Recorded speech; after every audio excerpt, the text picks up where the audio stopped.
Vikings to the shield wall.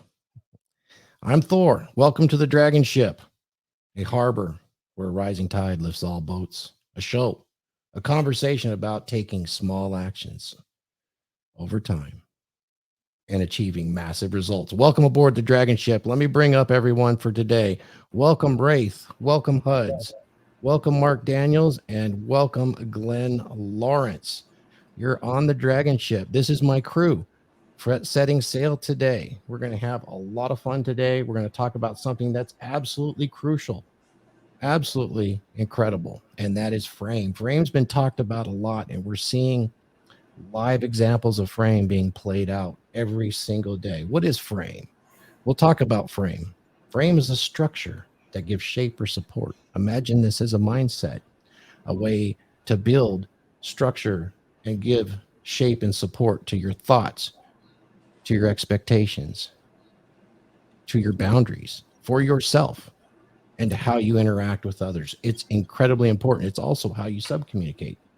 The definition, a structure or a physique of a human body or an animal body is also frame.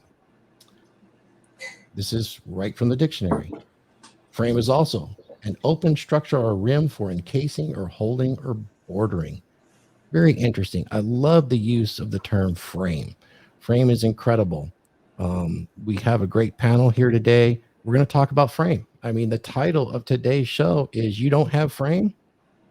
If you don't, you better get some, because you're going to be nothing but rolled over on in life, a simple slave and trapped in the matrix. You know, you certainly don't want that. Go to work, pay my taxes. I have no frame. Just follow everybody's orders. You are not free. And that's a surefire way to destroy the spirit that you have within you. And I want to do a special shout out today too. I want to do a shout out to, let's see, a shout out to a good friend of the show, and that's Andrew Tate, who got banned this last week. We're going to talk about Andrew Tate. We're going to talk about Tate's speech, and I just want to take a moment before we actually start to direct everybody to support Andrew Tate. He got banned from YouTube, Facebook, his Twitter, and he got banned with absolutely no strikes, but it's much more important than that. The influence of these companies within a 100-mile radius is immense, and it's just a handful of people. They also shut down his credit card processor, Stripe, or Stripe chose to, based on the fact that there was no strikes, and the only violation of policy is that YouTube said he's a dangerous person. Based on what? There's no criminal charges. There's no evidence of any wrongdoing whatsoever. In fact, he has more testimonials of helping men in our space than anybody else. Really, he is the most Googled personality on the planet. Man, literally, has achieved the most famous status in the world right now, according to social media. And really, social media dominates the regular media. It got so big that he had an interview with Tucker Carlson. Listen to this man. He's really done some deep thinking. Now, does he talk fast? Does he make his point with a loud voice? It is quite a masculine approach. His frame is quite masculine. And to me, total respect. However, tip of the spear, almost always when you engage in battle, is broken off. And that's what they're attempting to do. I don't think this will work with that man in particularly, because he has helped so many that there's going to be a tremendous pushback. And I'm going to do my part with that right now too. We're going to share a window, and this is what we're going to share right now, is go over here to Rumble and subscribe. It's free. Everybody here, go and subscribe to Tate Spreets right here. He got banned from everything, yet all his broadcasts are here. Just the fact that he's putting this stuff out is fantastic. And while you're there and you subscribe to Tate and Tristan, you know, take a look. Sterling Cooper's there. Guess who else is there? You know, yours truly has all episodes broadcast on Rumble as well. Come over there, give us a subscribe and a like. It's really important. It's really important that we don't have a single source for all our information. It's easily corruptible. What do they say? Absolute power corrupts absolutely. And when you have the power of the pulpit, People believe you to be an authority. And when you're an authority, people believe what you say, even when you tell lies. That's why you hear often, first liar wins, right? Once you ring the bell, you can't unring it. And we really need to push back on this. We have the technology to do that. We should. Each of us should take the responsibility to, in any way we can, resist the fact of central control. It kills our spirit. So having a man like this that's really done nothing except being loud and maybe saying a few curse words that women don't like or that a particular ABC group doesn't like, I'm sorry. It wasn't projecting harm at them in any way. It just didn't feel good. And to get rid of people for feeling good is the very definition of thought crimes for which in 1984 they were imprisoning people. And they actually did this, some 80 years ago for thinking. If you thought a certain way, prison, death. And it happens today all the time throughout the world. And there is a huge culture war going on that you cannot sit idly by. What are they going to do? They're going to give you a mediocre job, give you some video games to get excited with. They'll give you free porn. Yeah, get there. You're overweight. You can't do anything. You can't resist. You got a neck beard. You got Cheetos on your beard, but you're happy, right? You'll own nothing and be happy. They're so bold that the liberal world order is broadcasting that this is happiness for you. And if they say it long enough and loud enough, what this is actually just making a frame for you to live in. Don't you want to make your own frame? I think that you do. Climb aboard the dragon ship and let's set sail for much greener pastures and let's do some plundering, shall we? So with that, let's get started with our panel. You better get some frame. Maybe we should have a t-shirt. Got frame? What do you think? Raith Deantior. He's our resident expert on men building frame from the ground up, because as we'll get towards the end of the show, we'll see how frame is used in a social interaction, but you have to do this with yourself. It is incumbent, if you're a father and you're raising children, even little girls must learn how to gain some sort of social frame. So much more important for men, because men actually see the world in hierarchies. This is part of our 3D spatial thinking, and it's super important for us to advance societies and create inventions to think this way. Men size each other up immediately when they work together and figure out what the hierarchy is, because it is so efficient, and this is a really important thing that men establish and pass along within this framework and teach men to establish a frame and work that way. Men must become, and we have the burden of performance. Part of that is learning from men who have done it for years, such as Raith and Mark and Glenn and Huds that's coming through this. So with that, Raith, how are you doing today? Happy Saturday and welcome aboard the DragonShip. I'm doing well, and thank you. You've asked me to talk a little bit about frame, and I know I've got some stuff that Huds is going to share for me. I kind of want to talk just a second about what frame is, okay? Frame is something that we all have. Even if you're not red pill, you still have a frame. It's just, does that framework support your beliefs about yourself and how you want other people to perceive you and your value? So from a standpoint of men like structure, humans require structure to think. We think in structured patterns. So as we talk about frame and as a structure, we're talking about it from a psychological standpoint. But there are physical attributes to frame, like working out, keeping yourself healthy, and those kind of things. And those things are actual perceptions that other people see about you. And that sets a tone, that first physical appearance and stuff sets the tone for what people are going to view. And you may not have the swimmer's body or the bodybuilder's body, but do you have stature? And does that stature relay confidence? Okay, because if it relays confidence, then there's a simple understanding that there's some competency somewhere that you're projecting. So, Hud, if you bring up the slides for me. let's finish introducing Okay. everybody, and we'll come right back to Raith for the for the very start on frame and why it's important and why you should establish it and what it actually means. Huds, welcome. This is our resident dating coach extraordinaire. Thank you, my man. Appreciate it. Let us know what's going on right now and where we can find you all that. Thank you. Yeah, happy to be aboard. I think I mentioned last week that Andre and I are going to be launching a course soon, and so we've been working through some of the details on that. It's going to be probably the first week of October, so about a month ago, and super excited. Pulling together texting and mindset, hypnosis, NLP. It's going to be something special. So I can't wait to get more details for everybody that's coming soon. One thing I do want to say about Andrew Tate. So I don't know if you guys remember. This is dating back a little while because he was only in the space for a brief amount of time.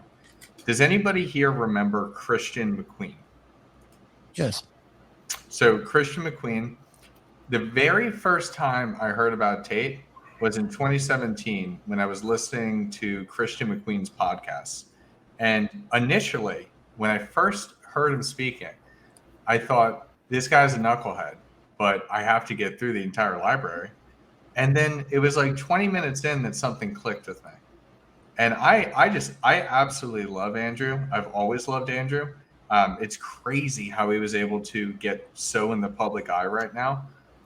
But I mean, we'll get deeper into that stuff before, but I've always admired Andrew. I think that he is a great example of how to have frame control, especially because like as a fighter, like he knows that he can get anybody or most people. He can get most people. But and it's where he came from too, from nothing. So it's earned. They're very, very different.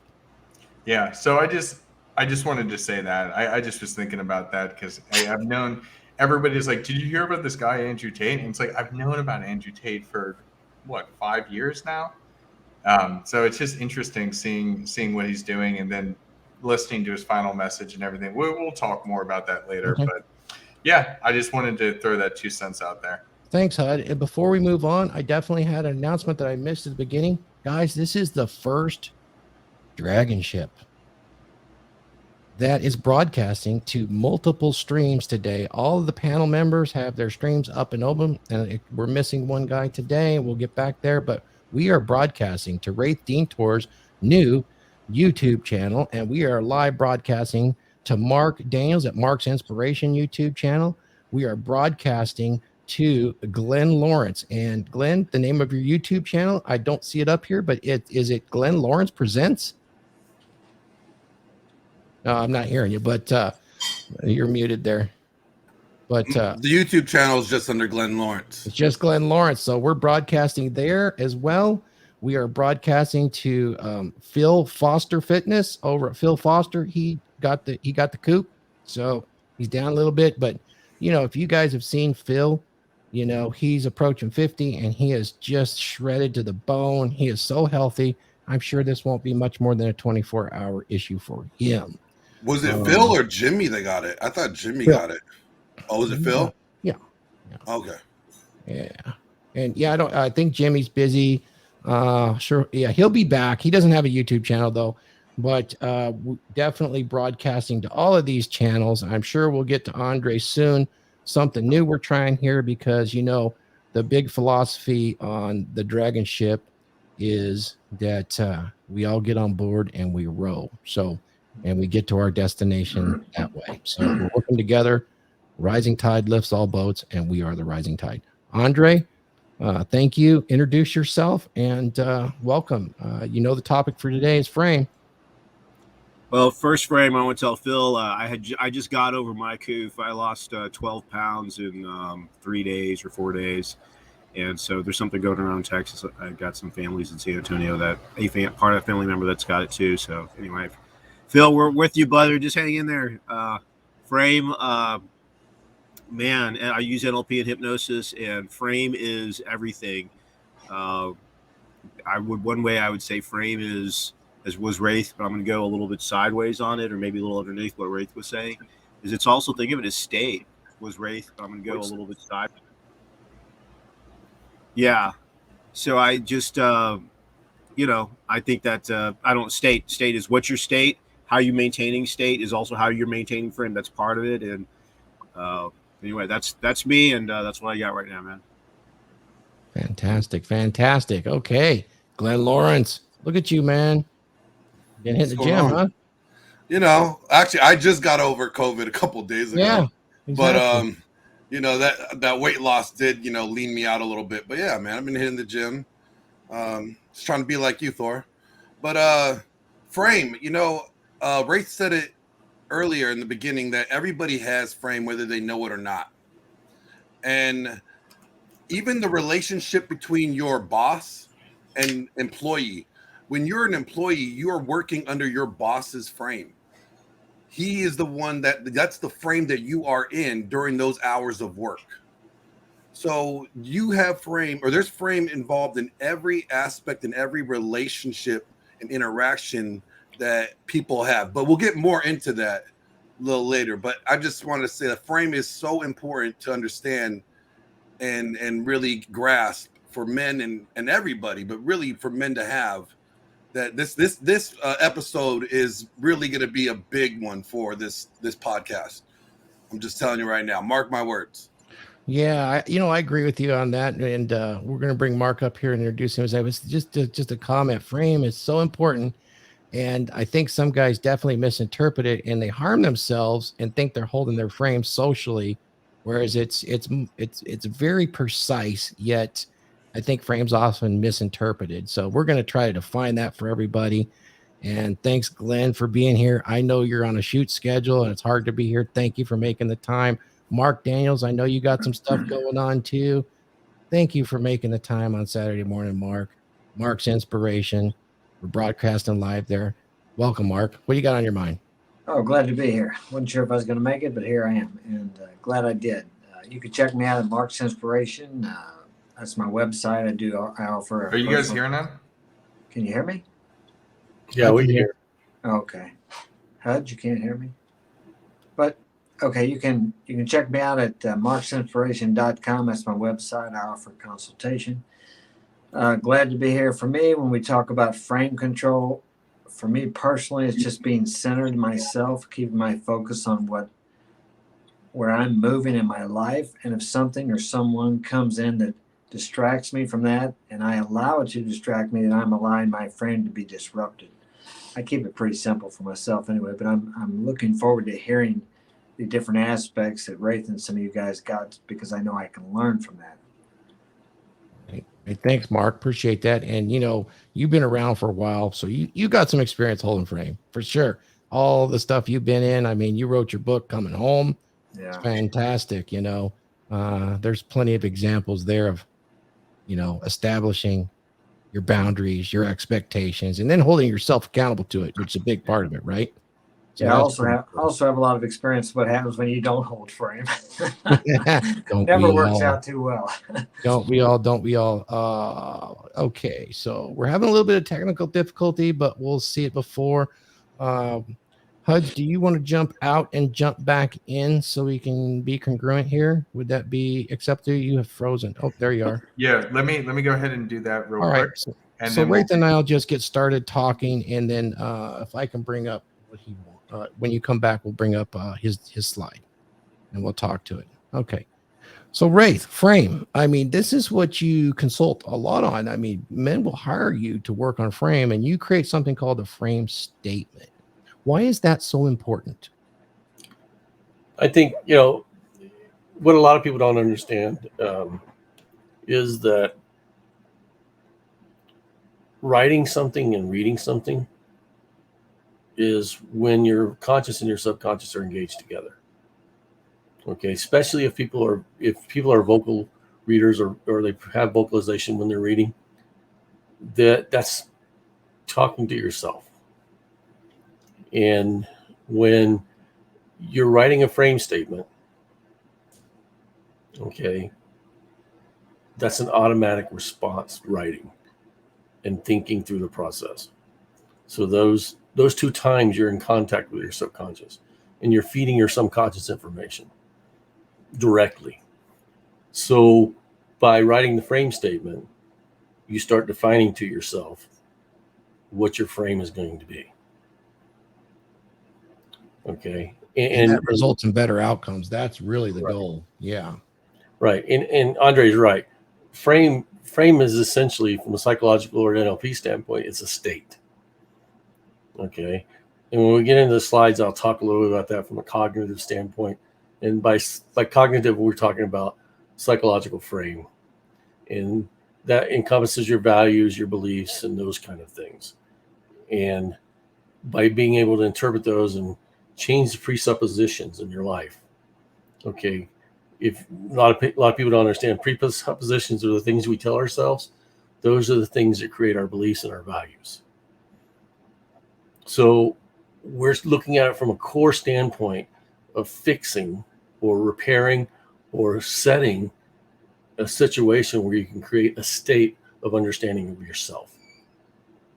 And by doing that, it gives you a place to originate all your thoughts based on your beliefs and your values.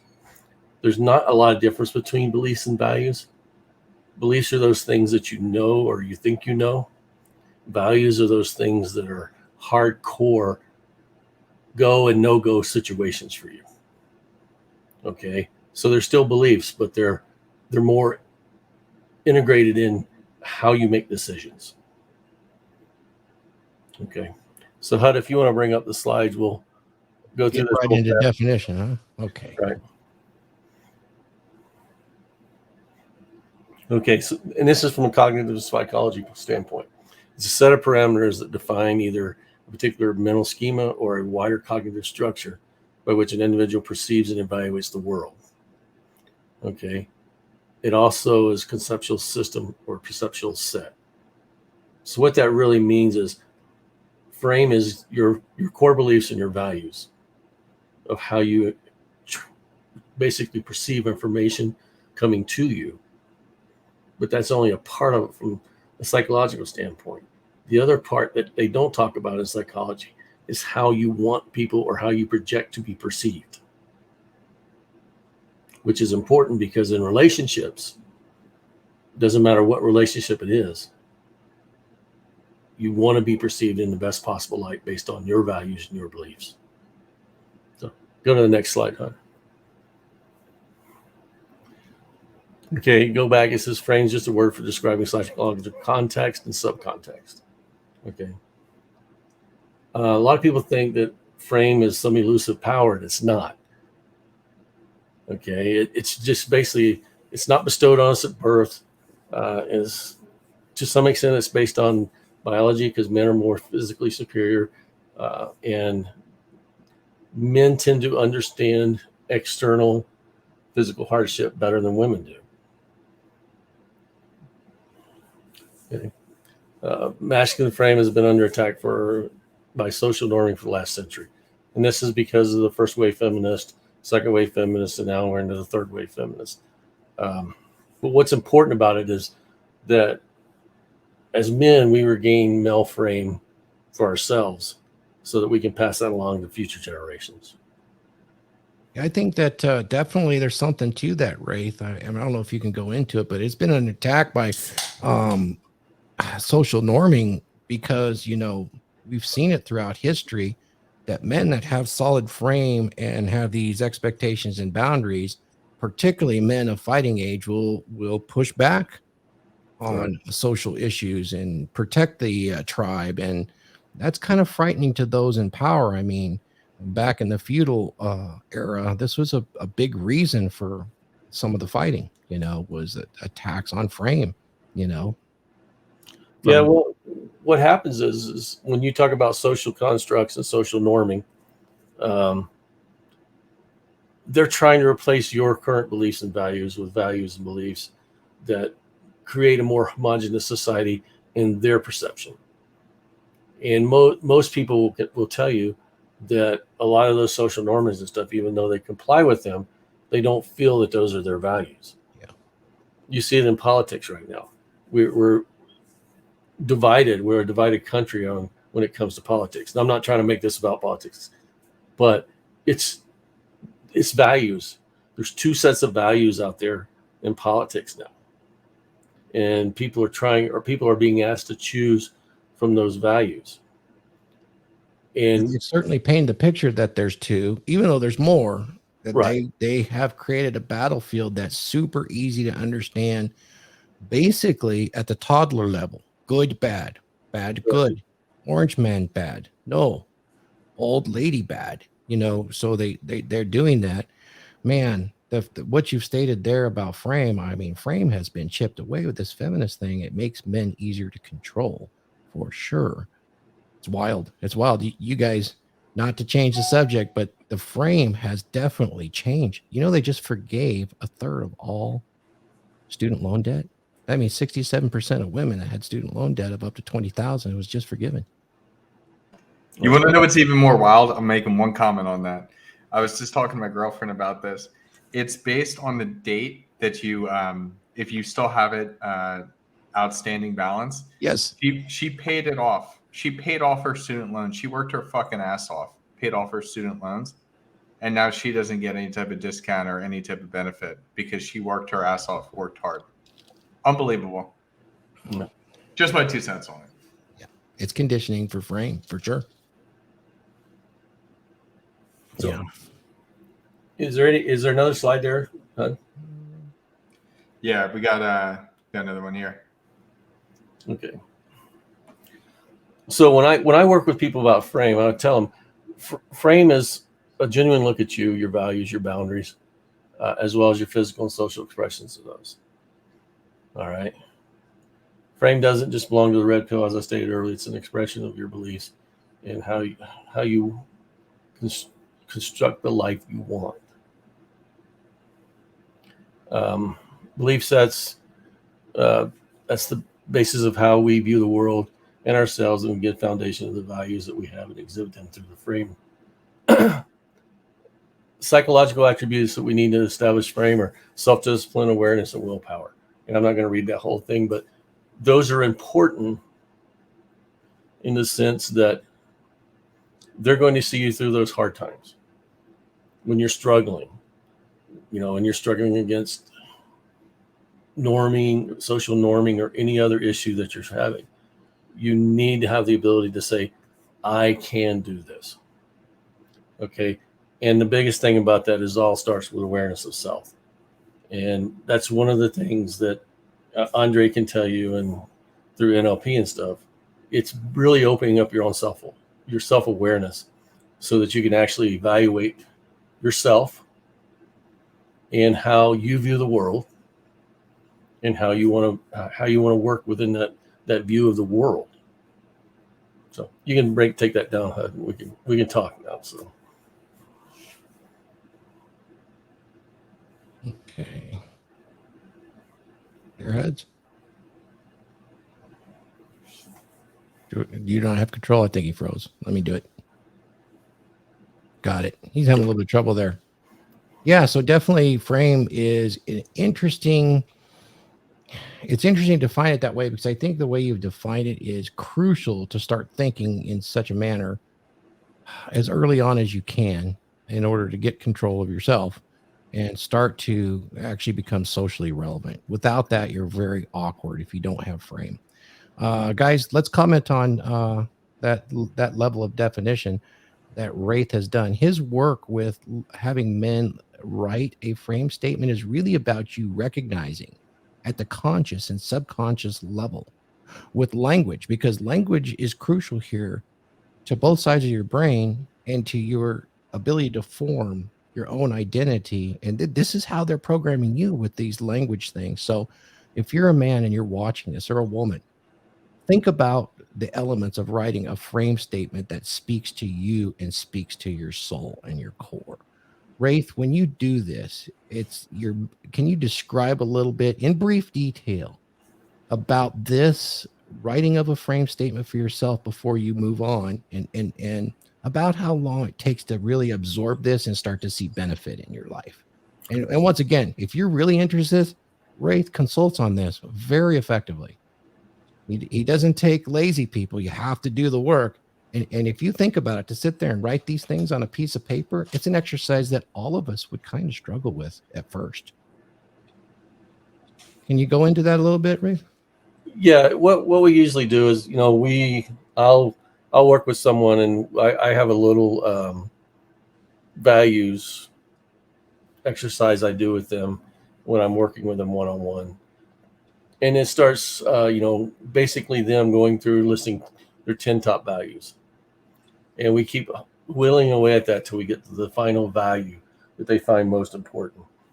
And there's some reasons why the people find those. We explore those reasons.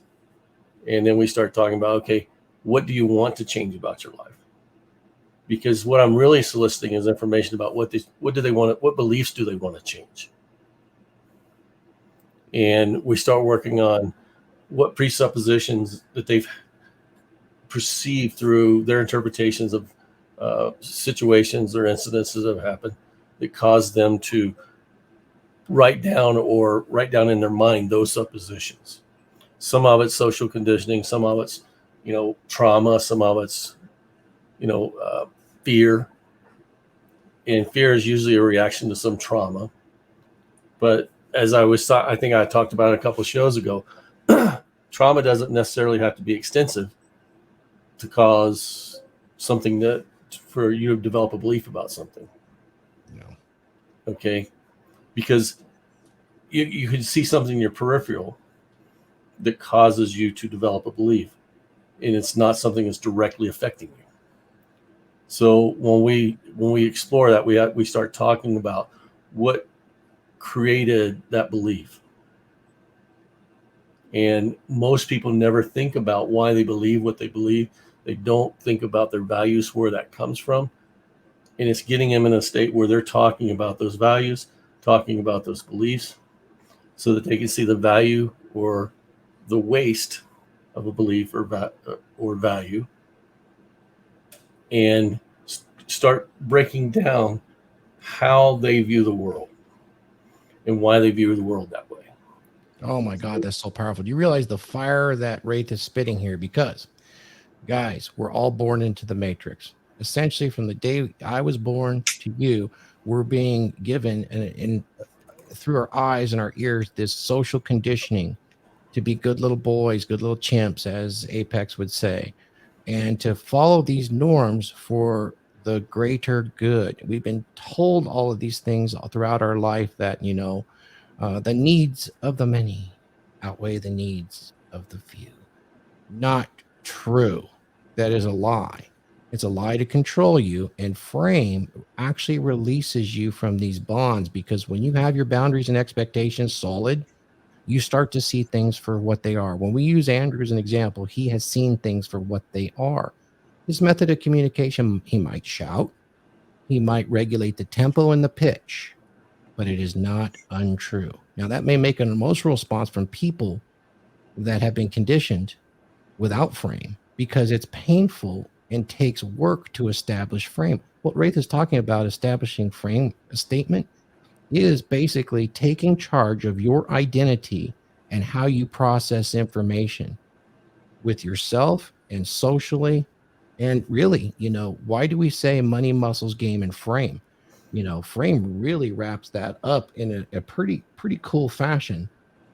What he's saying is just absolutely incredible, in the fact that if you haven't done this exercise, I'd encourage everybody to do this. I can think of 3 or 4 instances where frame has saved me. Literally, that gut instinct that I have is based on the frame that I have established, through experience and through my own mental work. Does anybody have any other examples that would work well with what Raith just said about establishing frame and then seeing it actually pull you out of, social conditioning to your advantage? It'll keep you away from grifters too, that are trying to scam you if you have a good frame. One thing I do want to bring up just before it gets lost in the chat is what Viking Paradigm said here. Yep. Frame is the shield, game is the sword. Yep. I think that is beautifully put. That's one thing that I think I was lacking in explaining to people, because I'm teaching people how to date, how to have the game, get things done. But then when they get into the relationships, they don't have the frame, they get walked all over. So I wanted to point that out. I thought that was an absolutely fantastic way to summarize it. He's cool. He's one of our Vikings for sure out there, killing it right now with Frame. That's really cool. I enjoy the analogy. Of course, you guys know my background, so of course I'm going to enjoy those things for sure. So you know what? I will while we're talking definition, Thor's definition is once you understand what Raith is talking about, I just kind of bring it up into the ability to project a dominant masculine presence using your established identity. To, in your best interest, create boundaries, expectations, and responses that are both congruent, attractive, and present a value to those you interact with socially and intimately. Of course, yourself being number one, So that's kind of wraps it up for me. And I'll use my money, my muscles, and my game to make sure that happens. Mark. Yeah, I have an example in my life. I've mentioned this before, but they told my dad the same thing he told me, and they're still telling my kids the same thing in school. That if you don't get that high school education, you won't get a good job. And I believe in education. I think it's very important. But that's one thing that they want everybody to fit in to become great workers. Not that there's anything wrong with getting a good job, but that's not for everybody. I've always been a nonconformist, I would say, and I quit school when I was a sophomore, and I make more money than the people that work at the school. So, and isn't that the point they're trying to make? But they program people to believe that, and if you accept that, which would not be my frame, right. You may go through life as some people. Well, I can't do that. I didn't get a high school education. I'm not smart. Because that's the message. Sure. If you don't get a high school education, if you don't get that diploma, it's going to be a tough life. And many kids probably accept that and become drug addicts, alcoholics, or whatever. And it's not true. Of course, then when you raise an example to them, well, here's somebody that that's an exception. Basically, what they're saying there is you're not the exception. That's an exception to the rule. But right. Anyone can be an exception to the rule if they decide to be and they put out the effort to move in that direction. So that saved me because I just didn't buy into that. I don't buy into the whole school system. Read, write, add, subtract. I think that's great. But past that, there's a whole that whole conditioning system based on B.F. Skinner's operant conditioning is all about, making you comply to social norms. Get the job, get the wife. That's fine. We'll give you a little reward, but you can't get the house anymore, guys, right. Because they've inflated the money. But pay your taxes, continue on, own nothing, and be happy. It is pushing you in there. And when you have frame, you can see it for what it is. And you realize that all this is social conditioning and social pressure. Now, look at modern feminism, Mark. Women are so much easier because of their communitarian nature to look at each other and say, what's the social norm? What's popular? Okay, let's do that because that would save them and they would survive in bygone eras by doing that for sure. That's herd mentality. What's really, if you look at evolutionary, biology, them doing that and being selective, they've actually selected and bred us men to be combat ready and warriors for their benefit. And we have taken a reverse direction in society at this point. Is it good? Is it bad? I don't know. We don't know the outcomes of it yet, but we're in the middle of it right now. So shut up, sit down, go get a job. Yeah. Do what everybody else does and be like everybody else. That's the message I see. Yeah. And yet be diverse. Mark, I want to change that for you. It's so contraindicated. It's like, be like everybody else, but no, better be diverse. Yeah. What does that mean? So Mark, I want to change that for you. Don't be the exception, just be exceptional. That's good. Yeah. Yeah, that is good. Rock on. Good stuff. Yeah, add to it. Come on, Andre. You got some stories. I heard your stories. Tell me some stories. Oh man. I'll give you a story, and then I want to answer the back end part of the kind of a side question that you did on our enslavement or our entrainment. I got a 2-year degree in lithography in 1 year, and I got done I think sometime in 1990, and I couldn't get a job in the field. And hey, you got a degree in it, you this 2-year degree, but you have no experience, and I hated that. And that's when I started to come across all this information that education is just to you become a good little slave, a good little boy, a good little girl. It wasn't about you becoming a man or becoming a woman. And so I remember I was broke. I was living in San Antonio, Texas. I was working one job, and I was like, man, I got another job. I had two jobs, two part-time jobs, and shoot, I had to go work overnight as a janitor at a movie theater. And I was, before I did that, but I remember my grandfather, who started working who had raised me, my grandparents, he started working when he was 5. Remember, it was a really nice, pleasant night in autumn. Had the window open on the patio. I was laying on the floor, just looking up at the stars. I mean, through the patio sliding glass door. And I was like, and he hit me, man, my grandfather would tell me stories of him picking watermelon, cotton, red beets, all the different, going from Texas to Michigan or Minnesota. And I was like, I'm a weak bitch. I said, I can't, if I can't get it, because no one wanted to hire me as a salesperson. It was the first George Bush administration, the 1990. So I was like, I get more jobs, and I had to stack that. And then that's when I got into waiting tables and NLP, and that was off to the races. But that was my frame. Was at the time, a lot of people forget, like today, we all want to be self-employed, but back then is in the 90s. How many of y'all remember in the 90s, if you were self-employed, they looked at you like you had AIDS. Right? Yeah. It's like going, hey, we going to an orgy. All right, I got AIDS. Who wants first shot? And then so I was like, okay, I'm a weak bitch, and then I gotta go up there. I want to be self-employed. I want to learn this new thing called NLP and hypnosis, and I had to work, and I worked overnight. And it sucked. I mean, and then for years I worked 70 to 100. Sometimes when I was in the restaurant business, 120 hours a week. I got plantar fasciitis because of it, but I got my skill sets that I wanted.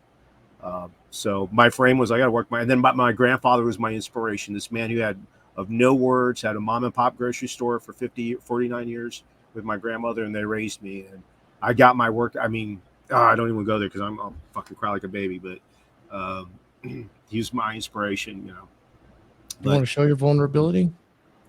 I'm just teasing, man. No, it's just what he means to me, and without a man, my grandmother saved me from the darkness, right? Because I did come from. I know. I love you, brother. Hey, you're safe here. You're safe here. You're safe until we get to the internet. Don't worry. Yeah, right. Well, I can fry that motherfucker. We used to do that. We used to do that at work. What goes on a crew stays on the crew. But with the advent of these phones, it's like not anymore. What goes on a crew stays on a crew until you get to your phone. Yeah. The other thing, if I may, Thor, on the back end of this is like, where does our entrainment, and you and Raith said it, the enslavement or being a good boy, it was the whole set, the entire world is under actually German occupation. The entire world. It's called the educational system. Yeah. When the Germans, after the Franco-Prussian War, they turned, I forgot what the experimental psychologist, he was a Prussian, they turned to him, the aristocrats said, because there were soldiers that were Prussian/German, and they said, hey, this is wrong, this is a sin, this breaks a commandment, right? And they bailed, right? And so they said, so they reinverted all society around public compulsory education. And they said all the people there in northern Germany said, no, you can't. That's education is the responsibility of the church. And it was mostly Lutherans there, and they're saying that's the church. Why would the state want to be involved in that? That's the church's job. I said no, because then you can get good soldiers. And they and I'm without getting into all the technical thing, and the all the big money people, all the big monopoly guys here brought that educational system over in 1901 here, and then was in full swing by the 40s, and that's what we're under. We're under this Prussian schooling system. And I forget the guy's name. It was right after the Franco-Prussian War, but it's to reinvert society, create one section. Why do you have first period, second period, third period? And there's the bell. Think about what the bell is. Bang, that's the Pavlovs. Next one. But it breaks the mind. If you stay on one subject long enough, you guys know if you're working out in the gym, sometimes you got to have a 2-hour workout. If you're having an argument, it's not 45 minutes, pee break. No, there might be pre-break, then you got to get back in the fight, right? So, but it's basically for Johnny and Jane, know their name, read enough to take Johnny and Jane, know their name, write their name, and take instruction. Why do you think when there was a particular president, when they had that weird kind of photo of him, and underneath it they had obey? Oh yeah. So anyway, I'm a nerd for this shit. This is my shit. And Raith, it was beautiful what you said. Thank you for saying it. And So it goes frame, out. when you define your frame and you understand that you're using the language to define the frame, and you start being social interactive and you start to pay attention, you don't need to pay attention to the mainstream media or anything. You just see it in your daily life, the difference of man, I'm not going to use the term woke or being awake, but it is like it is like shining a light of truth on things around you, just seeing people kind of sleepwalking through life, as far as frame is concerned.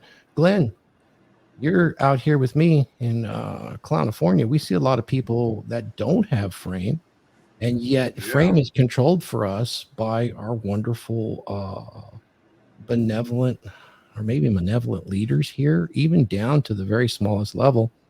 Frame is conditioned here. You should be like the group. Yeah. I see it all the time, especially in the entertainment industry. I mean, they push a very, detailed, descriptive narrative, intentional narrative all the time. Okay. And we're seeing it more and more get vamped up. Before, we didn't really see it that much. We thought it was subtle. It wasn't a big deal. And I'm talking about like how we viewed men or dads in sitcom TVs 20 years ago. Okay, you had Al Bundy, the misogynist, right, with his hand in his pants.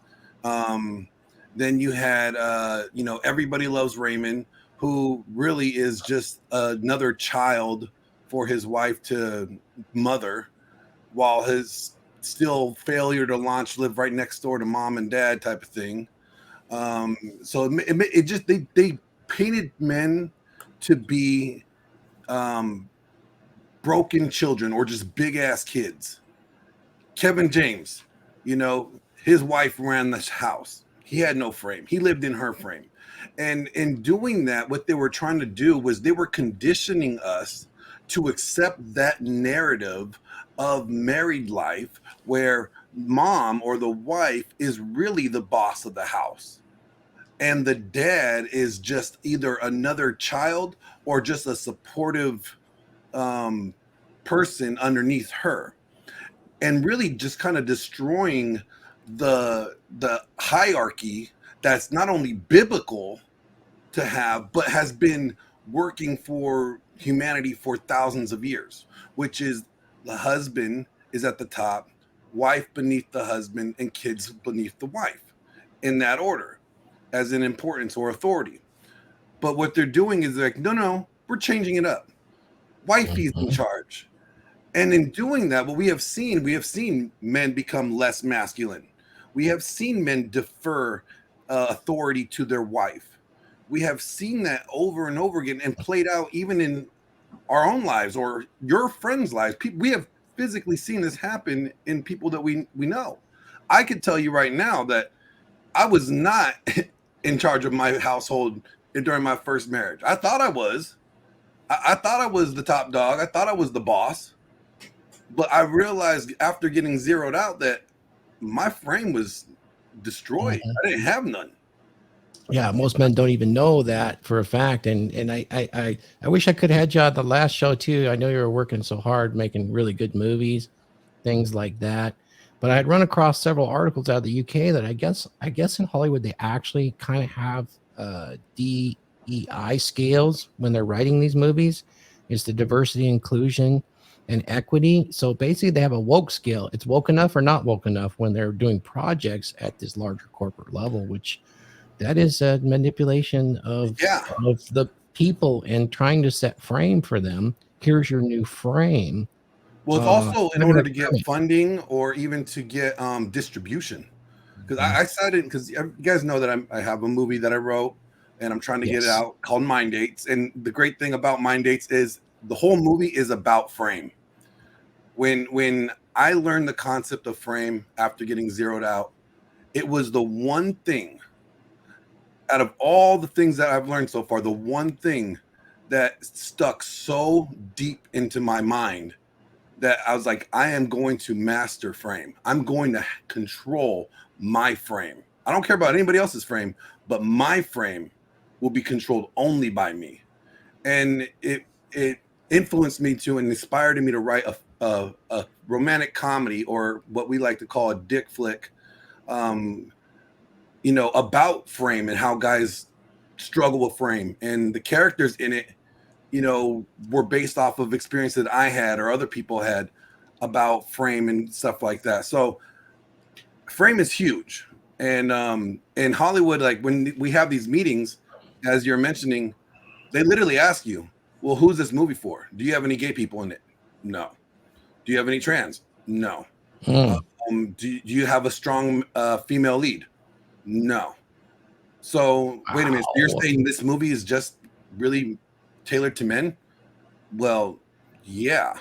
I mean, there's chicks in there, and they're supporting actresses, but the leads are all men. Like, what do you want me to tell you? And they were literally like, you may want to rethink that if you really want to get big funding. And I'm like, well, I'm not going to rethink it, because this is what I came up with, and this is what I want to work. That's the story. I'm not changing it. Well, that's the front end of cancel culture, is we won't accept your contract unless, right? Yep. So I mean, it's tough out here if you are trying to create, good content for movies, and have to deal with the wokeness, or the wokies, I like to call them.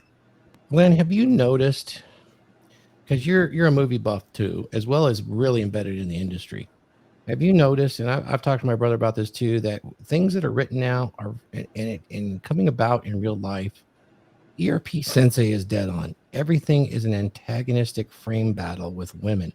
I called it a combative communication style that has been conditioned for women to have. The challenges are immense. I just got through watching a Fresh and Fit episode where the gal was agreeing with him, but every time she said, well, I agree 100%, but, and then she'd go on a tirade, and he said, well, what are you arguing about? But I feel, and there was, then she would get down and say, well, yeah, everything you say is true, but, and it went on forever. What an incredibly strange, combative, masculine method of communication. Anytime you guys hear, I agree with you, but, that is a challenge to your frame. It's a challenge to your communication. It is not them agreeing with you. It absolutely is not. And it is not them understanding what you were actually saying. No, it's like they want to agree with you with a caveat that they place in it. That gives them, that gives them some control, or the feeling that they have some control. You realize if a man did that to you, it's actually a challenge. Oh no, yeah, we're getting ready to throw down. And that's okay. No, it's a challenge that I'll accept, because maybe it'll make me question. Oh yeah, you know what? That's my lieutenant. I better figure that out if it's that. And he's just being good with me to do that. There is that, well, it depends on the situation at hand, but like when it is a challenge, and for guys, we're like, typically we either going to naturally either, as you did, question, like, okay, if it's your superior, you're gonna be like, okay, I can take that. Yep. But if it's somebody that, I'm just gonna be like, wait a minute. They do that, and then they use the fallacy. They use the logical fallacy always, in my experience, or they'll agree with you, but speaking for women, that right there discounts everything that you just said, and it's actually a disagreement. But emotionally, Thor, why it's not a challenge among men? Because men evaluate each other on their competencies. True. Okay. Yeah. So if I'm talking to you about something that you recognize that I am a competent in or an expert in, you're willing to listen to that and evaluate that based on how or what your perception of what I'm saying is. Okay. But with women, it's not about competency. It's about they're trying to gain agency all the time. Oh, yeah. Okay. And it really is through their sexuality. Yeah. Right. Crazy. So if they say, I agree with you, but they're looking for a way to gain recognition for the difference. And men, when we're doing that, we're looking to find a solution to a problem, and we're looking to find the commonalities so that if we depart on any one thing, we figure out how that works into the relationship or how that works into the job, the conversation, whatever we're doing. Yeah. But like I said, your perception of what he's saying is based on what you perceive his competencies are. That's a good clarification. Yeah. And her perception of what you're saying is based on what she wants to feel based on what you're saying, not whether you have competency or whether she recognizes the competency. 100%. That's why it feels combative to us, because we're sitting there saying, hey, this is true. And if you can accept that's true, how do we blend what you're saying, or how do we accept what you're saying? But that's not her objective. Her objective is to win the argument. Yes, that's part of the logical fallacy that's being conditioned Right. as part of feminism. I want to stop the show just for a second, because that is so important. But I want you guys, look, if you're watching this on any one of the 5 channels up right now, go hit the like button and subscribe. The Dragonship is on sale, and every man here has got an oar, and that's you in the chat. You got an oar. Let's row in unison here. I want to get to the next segment here on frame, because look at this.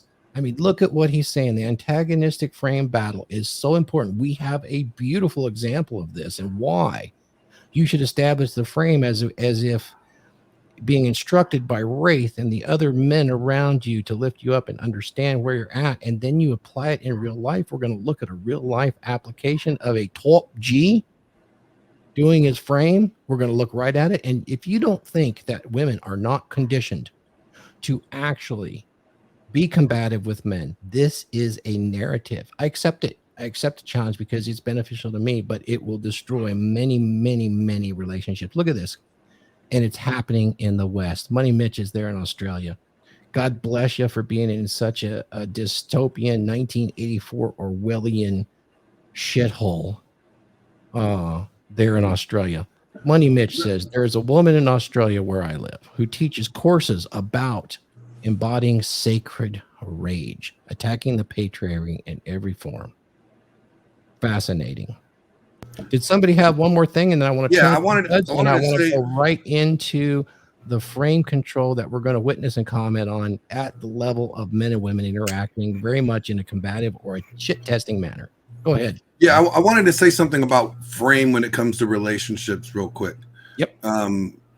See, I used to think that I would have to have the frame to convince her to want to be in my frame, but that's not it.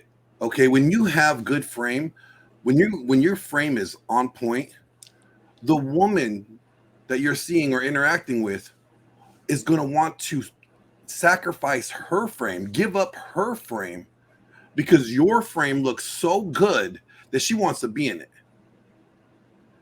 That's when you know you have a good frame. That's when you know your frame is solid.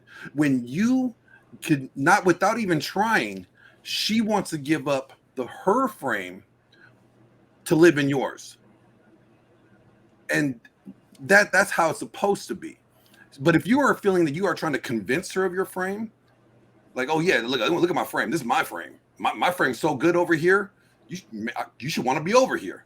If you feel like you have to do that, then you really don't have frame locked down, and actually you're kind of working in her frame, trying to convince her to consider your frame. I just wanted to say that about the relationship aspect before we go any further, because it was a note that I have and I just didn't want to forget it. No, it fits right into where we're going to go next, and so does this right here.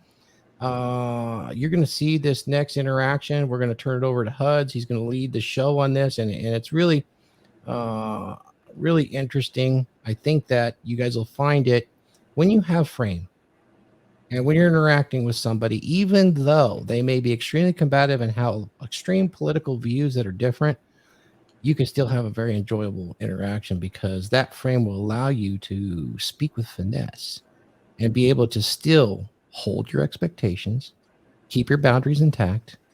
And it's fascinating to watch someone that has that kind of frame control when they're interacting. So Huds, are you able to unmute and introduce yourself? I know that anybody that wants to comment, go ahead and just shout out, and Huds will stop and we'll comment on these. Or Huds will pause after each interaction, and we can all add our 2 cents. And you know what? Chat, comment on it. We'll answer your questions. Yeah, one last thing I want to say when you're talking about commenting and what you said before about liking the videos and we're streaming to multiple platforms. Guys, if you don't I can't speak for everybody here because I know everybody has very busy lives, but if you ever have questions on these types of things or you don't want to speak up in the live chat, go ahead and comment on the YouTube video. I'll go ahead and respond to it. If you got specific questions, whatever. So definitely like, comment, subscribe. We're going to be bringing out a heck of a lot of stuff as time goes on. But I'm going to go ahead and get started here. I don't know if anybody's seen this before. I know I had seen it once before. It's what exactly was it? It was a date, or was it supposed to be an interview? What exactly was it, Thor? This gal is kind of she's famous on Instagram. She's a Brit. She runs a show. She's a single mother, mid-30s, and she has decided to, broadcast her dating, essentially her meeting of men, because she's not getting the right quality she wants. Essentially, this is my perception of it, so I could be slightly off, but it really boils down to that. And she put the invite out to the top G to come over and date her, at least on this reality TV series that she is broadcasting and producing. It's well produced, by the way. And I think he is not what they expected, although I think they wanted more fireworks, but his frame and finesse is far too superior to what they expected to really get that. Now, I'm sure this was extremely popular. And right now, I'm sure they felt this was the best choice they've ever made. And they'll run around saying how smart they were, because look who is the most Googled man on the planet right now. Technically, he is the most famous man on the planet right now. So before I play this first clip, I have to ask you, Thor, what color is your Bugatti? Which one? Yeah, which one? That's a good answer. Which one, my friend? Yeah. Oh man, there's just so many funny clips. I respect the hell out of this man. I love Andrew. I always have. But I'm gonna go ahead and get started with the first clip. And chat, if you can't hear it, let us know and I'll make adjustments. If you can hear it, type a 1 in the chat when we go.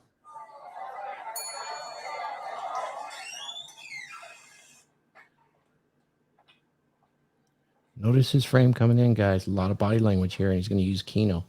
Very nice to meet you. Hello. Hi. That's really nice. Thank you. Let's do two kisses. 1, 2. Oh, very nice to meet you. Very What's your nice to meet you. Andrew Tate. What's your name? Andrew. Nice to meet you. Cheyenne. Or Cheyenne Reynolds, if you're in this house. Cheyenne Reynolds. We're Yeah. going to do official. Yeah. Nice to meet you. Cheers. I think she's. I think that's a good place just to pause right there. Yeah. Go ahead and talk on that, because that the way he entered the room. Well, I often do when I talk about creating a dominant masculine presence. His head's up, shoulders back. He's walking with a purpose. He is inviting and smiling. He's projecting energy. I've talked before about projecting energy and emotion. And then he does something unexpected. Most men won't touch a woman when they first introduce. He is taking command of the situation, but not in a creepy fashion. Big smile, introduces himself, and he does something really important. He shakes hand, which she expects, because guys will do that. And then he says, "We're doing this." He puts her off guard. "We're doing this." And he kiss side, kiss this side, boom. Something nobody else has done. He's differentiated himself in such a way that she's extremely intrigued at this point. And watch her body language as you move forward. She's going to shit test him, though. Watch when it comes to her first thing is going to question his ability to provide. He holds frame in a masterful way, uses some amused mastery. He's going to pass her shit test, and we all know what's going on here when she asks him, but she's going to ask him, "What do you do for a living?" So enjoy this part of him holding frame. It's pretty cool. So one thing, and I get a question for, are we going to play from here? I think so. It's coming up real quick here. So, Okay. just let Well, everybody put that real in the quick, I website. wanted to say, like, when he walked in the room, did you notice that, like, he commanded presence, like the way, as you mentioned, his stature. He did Kino. He tapped the chair to let her know that he was there. Also, he instructed her how the greeting was going to be. Yep. She was operating in his frame, doing that automatically, naturally too, naturally. There's some other things I want to point Very out nice to meet you. here. Hello. Next Hi. one. You look really nice. Thank you. Let's do two kisses. 1. So one thing I want to note too there, to really establish that Kino, that's one thing that I caught. It wasn't just a one handshake. It was a hand and then the other hand over top. That's something that Trump does as well to establish dominance on the other person. I noticed it a lot with him. And one thing which you had said a lot of times when guys meet the girl for the first time, they don't do that. And that's one thing that I always tell guys when I'm coaching them. Even if it's just like the one arm hug, you need to have some type of comfortability in Kino at the very second the interaction starts. That subcommunication right there sets him at a level to where he's in a position to really dominate her compliance test as they come in, instead of being caught off guard. It's pretty cool. And also, if you look at, see him being over her, I mean, imagery wise, she's looking up to him, what guys want all their women to do is look up to them. I mean, just imagery wise, it also very fits that I control the frame narrative aspect. And at her core, she's enjoying it. And here's the thing, she has to project what she's created here. She's a boss babe, single mom. Think of it from those terms. She can't give those things up openly, but watch her interaction. Look at how her face is a different color than her hands. All right, I digress. Nice to meet you. Very nice to meet you. Andrew Tate. What's your name? Andrew, nice to meet you. Cheyenne. Or Cheyenne Reynolds, who's in this house. Cheyenne Reynolds. We're Yeah. going to do official. Yeah. Nice to meet you. I think she's an attractive woman. She's good looking. Friendly demeanor. I can tell she thinks she knows things, so I look forward to correcting her. But that's usually how life works. Finally, see? A man that makes an effort. How are you? I'm good, thank you. Yeah? Okay, where are you from? I'm American, but I lived in England for a long time. I lived in a very prestigious part of the UK. I don't know if you've ever heard of Luton. Very Prestigious. Yeah. Yeah, number 1. Luton. Okay. Was not expecting that. So I was in Luton for a while, and now I live in Europe. So I'm just Okay, because your accent, it's like really different, isn't it? It's pretty mixed up. I'm like a street dog, my dear. I've been here, I've been there. Half American, half English, half Luton, half everything else. A bit of a mix. Bit of a mix. That's cool. So how did you get here today?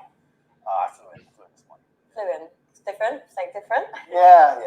Jumped on the jet. Flew in on a jet. Discovery. I love that. It's just subtle. It's just he didn't subtle. disclose it. She discovered it by asking right. Mm-hmm. That's one thing I want to point out too. When you're on dates and you're talking with women, do not be overt, but you can also have leading statements so that they end up asking a question afterwards that allows you to reveal something. But don't just tell her, like, if he came in there and like, oh, like bumbling idiot, didn't do any of that stuff. And it's like, yeah, I just flew in on my jet. What's up, sweetheart? Like, it just comes across awful. It just doesn't vibe. Who is this guy? What about you? You have a mix, no? Yeah, my family, we're Caribbean and English. So the Caribbean side is the crazy side. Or Nice. the English side is the crazy side. I'd say the Caribbean's the fun side. Yeah, Fun a bit of side? spice. So you're fun and crazy. Not crazy. It's the beginning of the day, can't lie. Do I look like Playful. I'm naughty? Love it. Yes. I'm not a liar, actually. You're not a liar. Everything you tell me for the rest of this episode is going to be a complete truth. Yeah. Promise me. Say I promise. I promise. No, I really promise. Compliance test. Yep. We'll see. All right, we'll see. Yeah. So what do you do? I think I'm a lie. Give me a second. No, you can't lie. You have to tell the truth. I don't have to tell the truth. Why? We already You agreed. didn't You're agree. telling the truth. There's only one of us can tell the Beautiful truth. One of us control. can lie. That's not good stuff. I'm a shoe salesman. I sell shoes, socks, shoe accessories, polish, etc., etc. Yeah. I sell shoes. Good at it? I'm doing all right. Yeah. Surviving. Sultan. I love how playful that is. She gets real playful, and he just called her on it. Yeah, I didn't agree to be not lie. You did. You know, he's commanding the whole thing. That's holding frame at a personal level, definitely. It's one thing that I'm working on with people right now. And when Andre and I did our first initial webinar on the course we're going to be launching, talking about directing conversations, because that's the very important piece. You need to be directing the conversation towards where you want it to go. If you're talking to somebody and you're trying to set a date, well, don't chit chat. I'll be your text buddy. But if you're trying to get a date with this girl, direct the conversation towards it. And Andrew is phenomenal at doing and that. I will just say this one thing. Pay attention throughout this. The flow and pacing and voice control, emotional inflection is super important here. And if you've ever had a chance, I haven't met him directly, but I've met Jay Waller, and I'm good friends with Sterling Cooper. They do this too, and they do it socially to a degree that you can't ignore it, and it's an amazing superpower. And if you guys want to learn this, Thors Dragonship monthly membership, we have a group of men that meet monthly for 3 hours, and you get to practice this very thing as you present your own subjects to the group of men to help you achieve this level of skill. So go, I dropped the link in there before. Join Thors Dragonship monthly membership. Completely uncensored, this panel, and the guys that are here can attest to the type of uncensored instruction, coaching, consulting that goes on in there. It's pretty amazing. We've even gone so far as to offer actual education from extremely high level men that have multi-million dollars in assets worldwide on increasing your financial prowess to go along with this type of frame control. Go ahead. 2 pairs of shoes yesterday. Life's good. Okay, that's good. He's a liar. So tell me a bit about you, Andrew. I'm not comfortable opening up too much. Oh, really? Yeah, because you might work for John Law and the government. I have to be careful what I say. Oh, so it's not commitment issues. It's not commitment issues. It's more just like legality issues. Oh, okay. I like to go to church. I'm a man of God. Play Scrabble. So I want to point out there, because I do this shit for a living. He actually stumbled. But with him stumbling, that's why he brings in I'm a man of God, because he realized he was stumbling in the conversation. His ability to adopt into the subcommunication was really good. That's really good too. He understands that subcommunication really well. That was all I had for this part of the clip. If you have your other clips you wanted to point to and have the guys comment on, any of you guys want to comment on this particular clip on how he handled his, he had his frame and he's been using it pretty well interacting with women. Of course, we all want frame in all aspects of our lives, but as modern masculine women, we certainly want to exercise this in our relationships to our advantage and to also lift our ladies up. I want to point out his body language, that the way that his posture is, the way that he's sitting there, very controlled. It's also bringing her in just by the way that he's answering the questions. Yeah, I took my jet, flew my jet. Nonchalant, she asked him how he got here. He told her. And the way that his stature is, she's like, oh, really? She's drawn into him. She's really curious. And that's comes with him controlling the frame. If I can add, if you notice that right, like in this image that's here right now, and a few moments before going into it, she thinks he's good looking. He's got frame control. She's totally buying in, baby. But she's also, you can see it where she's resisting it. She is, if you look at this, she is resisting it because she's like, oh, I could lose myself to this dude. So, she goes, oh, my clothes are going to be off here in 30 seconds. She's fighting herself. Right. I know. This is where she's resisting the frame and she's she's like, where do I go? And then the other thing, great comment on the body language, Glenn. Perfect. I'm also, because he's playing, just what's the emotional state? Put labels to it. Dude, he is having fun and he is playing. Yep. He feels comfortable. Yep. You're right where he lost his frame a little bit. That's where you notice not a state crash, but just a dip. And then he came out. He said, oh, I'm a man of God. Or how it he was said, "Oh, I'm." Good finesse. Yeah. It wasn't a It's what I loss call- of frame. It was more of Where like am a I going? sidestep. Yeah, like Yeah. sidestep. Like, oh, I got off course a little bit here. Let's re-navigate this, redirect. Yeah. So this is what But I if you call. look at I even would call- her, look how she's looking right now. Like she's trying to look away from him.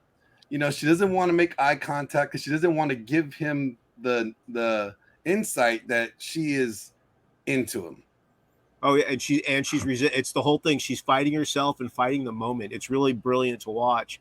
When he goes, "Oh, I'm a man of God," if he said, "Oh, I'm my," the thing that I call the unconscious response, and what it is what I use my signal when I tell my guys is I go, notice when the unconscious, like when you see that thing come up from the unconscious or into the conscious awareness, and he goes, "Oh, I'm a man of God," and then he's back on track. He's targeted in, and he's playing. He has that fun, mischievous, playful attitude, which was one of my goal states for guys to have to be in their mental mindset as a frame.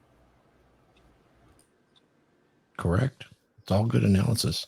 I'd like to make Guys, a you're going to point. learn a lot here. Hud, you ready to move to the next one? Mark, did you have something you were going to say? Yeah, I want to reiterate on what you said. It's very important when you go to shake someone's hand. I would guess she shook his hand like a man. She didn't give Tate her hand. I'm just guessing because you can't see it, or I can't see it from here. And like you said, he came around with the arm around the shoulder, and then she reached up and tried to. She come up with her hand, if you notice, not in this clip, but the other clip, and then he leaned down for the kiss on both cheeks. So she had no option to try to take back control after he did that. But that's very important when you shake someone's hand like a man or a woman, because when a woman shakes your hand like a man, she's saying, I believe they're saying to you, I'm equal to you physically. Well, they're saying I'm equal. He took that away from her by leaning in. Okay, but when he did the kiss at the last, she had no option. She had nothing to come back with to put her back into control. I just thought that was interesting if you took it all the way to the very end of that part of the interaction. Very much so. I thought that entire opening, like he there is no better way to set frame than what he did right there. Yeah, he finished the whole that little short interaction in a dominant. He set the frame there. Perfect. Okay, so the other clips that I have, so one thing I do want to mention is that throughout this interview, she does get more combative. Yep. And so some of these other points may not be so much, body language one to another on frame, but they are still about like frame in I wouldn't say an argument, but a frame in debate, which I find interesting to see how he handles some of these things. And I'm also curious what everybody has to say on the specific points that they talk about.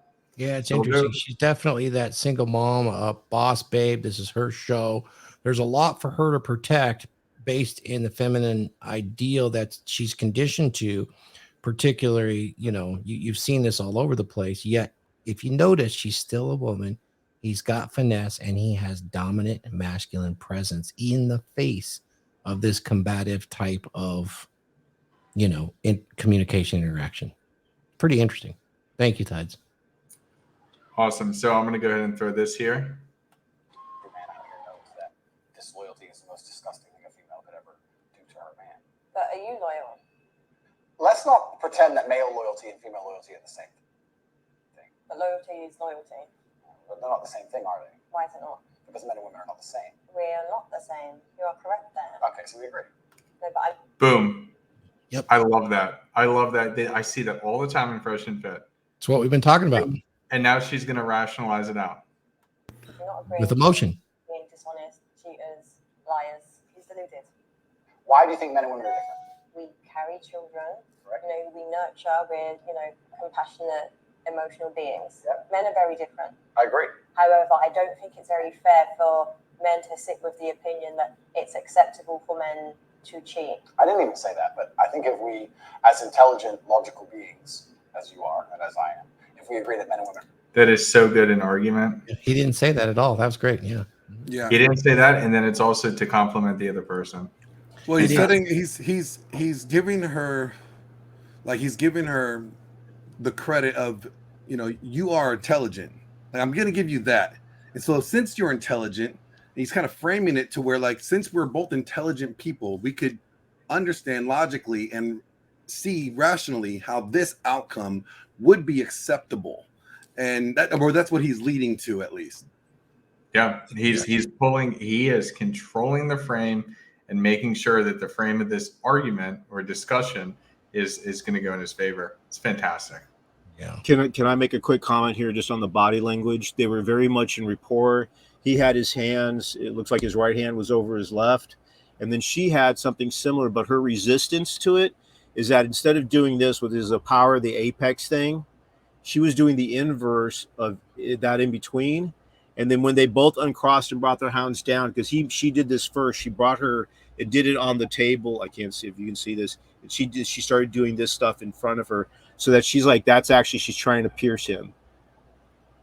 So that's what, so like right before this, if you watch that, I know it's very subtle, but that's the little nuances that I love all this shit. There you go. Yeah. So that's right where there. she's so that's where she's like, she's disagreeing. That's where she, even though, and now look at him, his hands are relaxed, even though they're crossed. In one sense, they still have that rapport piece, but she was outstretched, and he's very comfortable. And even though he doesn't look shaken at all. Right, but she can see this. So this goes back to what Thor was saying. Oh, I have to protect. I am a boss babe. I have to protect my. I have to protect my business and all that. So this is where I have to start giving resistance, because even though she's not buying into his frame as much, she is. But again, she's resisting him, but she's still saying, I have an identity. Women are judging me. That whole judgment. What do others think of me? Right. Yep. It's kind of like what Glenn said the last thing. It's great. How did you say it, dude? It's free to be. If you're a villain, it's free to be villain, or freeing to be villain. Being a villain is the most freeing character. There you go. There you go. You're not stuck in a box. Right. So that's a frame. And whatever our brother is, and I think he's a good man. Honestly, I think his intent is what? To help guys, right? But she's like, I got to take care of my business. I've got stuff. I got to look good to the ladies. I got to look good to my audience. That this is an attractive man. He's making lots of money. So she, in her head, I don't think she was really prepared for this. And what I know she was, in another sense, once you're in the presence of celebrity, how many of y'all have met celebrities or big politicians that the whole world knows, it's very interesting to have that experience. But I don't, at this point, when she's doing the whole, I've got to pierce you, I've got to pierce your bubble. It's the whole thing. Like when you see the Canadian guy on Shark Tank, he's always doing this. I think he has an Irish last name, bald guy on Shark Tank. This is power. This is a power. Yeah, that's just, and he does it all the time. He leans in, power, I'm in charge, and he's always doing this. Always doing that. So it's supposed to represent a phallus, I mean, basically, it's a penis. Is what she's doing. She's holding up her dick with her hands. Okay. Hey, Glenn, I'm buying you beer the next time we meet. That was awesome. So she did one more thing before you move on that is common. I go into this detail when we do a lot of the courseware and the consults, but you'll find this when you're talking. She made an assumption about what she said about loyalty and put it on. She projected onto him saying it. She assumed that that's what he was saying. He didn't say anything about the cheating at all. He just said it was different between a man and a woman. She put that on him. You'll see that. I don't know if you'll see it here, but you guys will all notice this because you see this done a lot. When men and women are talking, you'll get a reframe of whatever they're talking about, and they'll say, so what you're saying is this, and they'll project their image onto it to take frame from you. You see this a lot in interviews. Just keep in mind when you're in this combative type, they're trained, they're conditioned to do that right now. So thought I'd bring that up. Hey, did somebody mention something about the audio from the audience? Did you catch that? Yes. So shout out to you, Juan. Appreciate it. Juan. I forgot to set that when I was doing it, but I got it fixed now, so we're good to go. Thank you so much. You guys in the chat, man, Viking, Paradigm, all you guys, even though I haven't mentioned you, Juan, Korea, all you guys, thank you. Danny, appreciate it. Appreciate your support on our new time and all 5 channels that are going out right now. Thank you. Good stuff. So you guys let me know. Give it one in the chat if this is better. We, as intelligent, logical beings, as you are and as I am, if we agree that men and women are not the same, then our paradigms on how we enact in certain regards cannot be seen as the same. So, if I'm with you, Correct. Yeah. and I then cheat, That's disgusting. I can't believe you even said that on YouTube. You see, you just said that on YouTube. I'm I'll sorry sign for it. the world. Please don't listen to this. No, but it happens. No, it doesn't. No, it but it doesn't does. happen. No, no, People no, no. Please don't say this on YouTube. You're going to corrupt the youth. I'm sorry for her. I'll pray for her. She seems scam. So this is a little cocky douchey, but I love it. I love it because this is the type of things you can do with teasing on a date. Well, and he's also sorry. Go ahead, Huds. No, you're good, Glenn. He's also setting a boundary with her, like letting her know, no, women cheating is disgusting. It's not tolerable, and he's telling her it's not acceptable, and you shouldn't even suggest it or even mention it as women doing so, because it's that distasteful and should be that disgusted for everybody to see. He's setting that boundary right now with her, letting her know like it's just not acceptable whatsoever. When you look at his body language as well, he's setting that boundary, he's following it through with body language that pulls away, which I think is brilliant.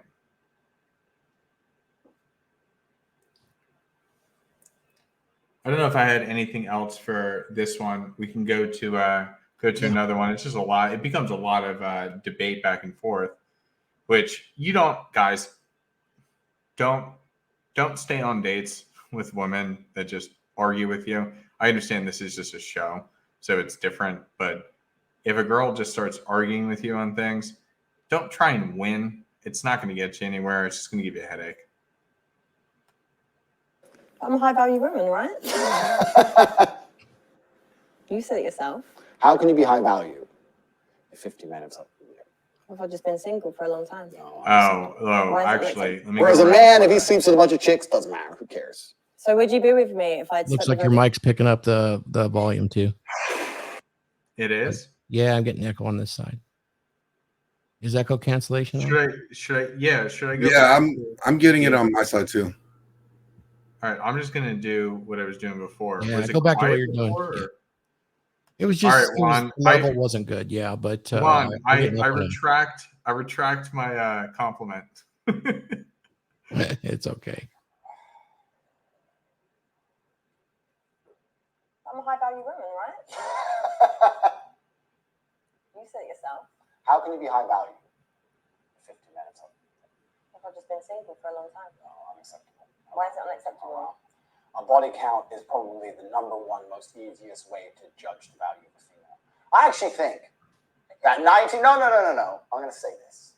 I think 99% of the world's problems, and no one's going to understand this, but you can extrapolate. If you can listen to this statement and extrapolate it out towards society at large. I think 99% of the world's problems will be solved if females walk through life with their body count on their forehead. Because it would prevent all of the disintegration of morals. It would prevent so many things about the world. But you know what? There's like and women would be like, to be with me as a man, I don't want to put another number on my forehead. You have to be a good man. They wouldn't stop picking these idiots and stop being idiots. And all the idiocy would disappear. All the degeneracy would disappear. Families would return. Virgins meeting their first man, staying with him her whole life and being proud of it. Couldn't we go back to such a beautiful age? All we have to do is start putting numbers on girls' foreheads. We could fix everything. that attitude is disgusting. It's not about women. Okay. That was great. This was the That first was time I epic. heard him say that. I think it is brilliant because it's true. Like, women don't want to have high body counts, and guys don't want women with high body counts. And she can't accept it. Well, she can't accept it because she believes fundamentally that they are on the same level. They're equal in retrospect. She recognizes that they're different, but she still thinks that they're equal. And thinking that, if she slept with 50 guys, that she should still be accepted as if she slept with one guy. You know, like her value doesn't diminish, and she doesn't understand it at all. It's interesting, like when Fresh and Fit were talking about it the other day, and just me thinking about it myself. Like, you think Kim Kardashian, like, she's in her 40s now. She's had multiple children with multiple men. She's been married a few times. She has a sex tape on the internet. Nobody's going to treat her seriously. And that's not a knock against women. It's just reality. It's the same thing. Well, I mean, really, it women don't understand that we don't care about their level of success, but we do care about their experience sexually and their body count. Because if everybody's seen what you got and everybody could watch it online, or everybody has experienced it, why would I want to just be one of everybody else? Like, I don't want everything everybody else had. That's nothing valuable. I want something that nobody else had, because that makes it valuable. It's the scarcity that makes it valuable. Yeah. And that's why when you have a woman of class and elegance that's on your arm, it actually elevates your social status. She provides that. And I know that Tate and other things has talked about that very much so, as a woman providing value beyond just her raw agency. You know, in providing value to him, she actually enhances his social abilities by being a woman like that of class. Interesting. There's a lot of women that have that, shall we say, slut phase. Yeah. Mr. Sensei, ERP Sensei. There we go. Absolutely. That's a point that we didn't just touch on, and I'm glad you brought it up, because you're absolutely 100% right. That wasn't the question. The question is about sleeping with 50 women. And she said, well, what if I've been single for a long time? That wasn't the question. It was not. Brilliant. Beautiful. We got a smart audience. We really do. I know we do. I love these guys and gals. Love you, Coca. That's true.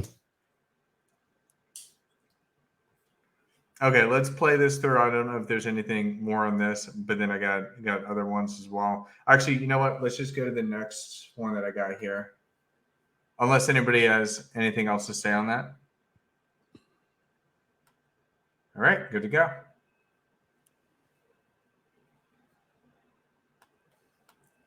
So I think if a man has responsibility and he takes care of the woman and improves her life and makes sure that every single facet of her life, whether spiritual, physical, financial, etc., is taken care of, then he should have some degree of authority. I don't see why a man would take care of a woman and have no authority over her while accepting all of the responsibility that's getting played. You're an independent woman. Maybe you make your own money. You want to do all those own things. That's fine. Fantastic. But if I had a woman, I would say, look, I like that you do your own things. I like that you do your jobs. But let's keep it part-time. I want you to come with me. We don't go here. We don't go there. I'm taking you around the world. You're with me. I'm taking care of you, etc. And I'd expect her to listen to me in return. Why wouldn't she? I'm not going to tell you to do anything wrong or bad. But if I were to say, I don't like that dude, stop talking to him. I'm her man, not that dude. It shouldn't even be a competition. It should be all right, cool. Well, why wouldn't it be? But then if I said I didn't like that woman, I don't know about that. this is what I'm saying. It's just a double standard, and it's just like a power struggle. Like, it's about balance. Like, You know, and this is the thing. Like, I feel a lot of women could give you that life and be like, do you know what? He can have a girlfriend. He can. There's so many people that are into that. I'm not even saying no. I'm not No, cheating. but I'm saying there's people that are into that. Correct. But I'm not a cheater. I don't want anyone to think this is about me. I'm talking about in general. But do you think women want to sit here and look? This is 100% projection. She is just She is looking at her past, and I mean, you can even see it in her eyes. Stupid. Like, I might think, do you know what? Actually, I'm listening to everything you're saying. I'm agreeing and I'm liking it. But then, if you've got me out here looking stupid because you might be in clubs with all these women around you, making me look like an idiot, do you think I'm going to tolerate that? No. When you have men like you have explained. This is an aggressive stance. Tate has never been aggressive with her. If you've noticed, like, let's pay attention to the lines here. So we'll pay attention to the lamps. Tate has never crossed his lamp. And if he did, it's just slight fingers. Mm-hmm. This is aggressive. This is a great video for illustrating this. Yeah, this is unbelievable to me.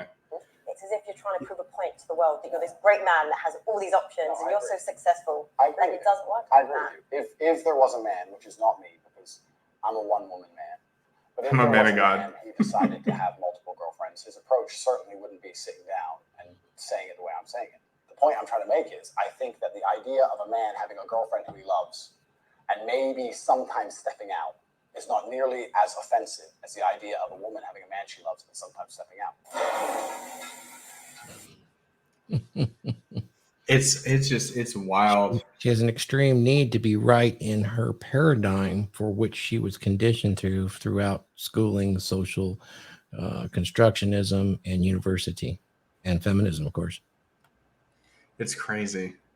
Let's I will go say- on. Go ahead.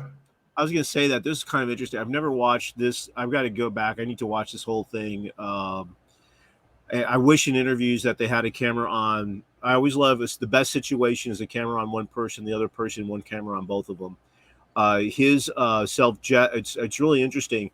When he's doing his apex thing, he's not doing this, and he's doing over this, and he's lightly just whatever. Now, once you see, if you went into this movement, we see people doing this like they're going to wash their hands or they're getting ready for a meal.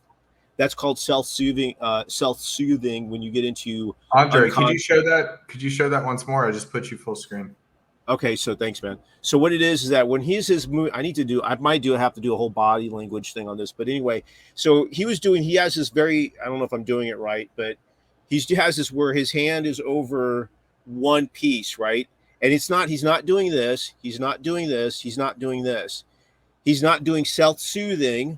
He's doing it in place where he's thinking and he's just lightly caressing part of I don't know if it's the front or the back. I got to watch. And I've seen 3 positions and that he's doing. And what he's doing, he's thinking it, and he's actually going through this analytical. You're actually seeing the emotional part of the brain and the logical side of the brain, and saying, how do I come up with good metaphors? Okay, which is brilliant. So Andrew, if you watch this, awesome, dude. Then when he brings his hand down, he goes onto the table. He does this ...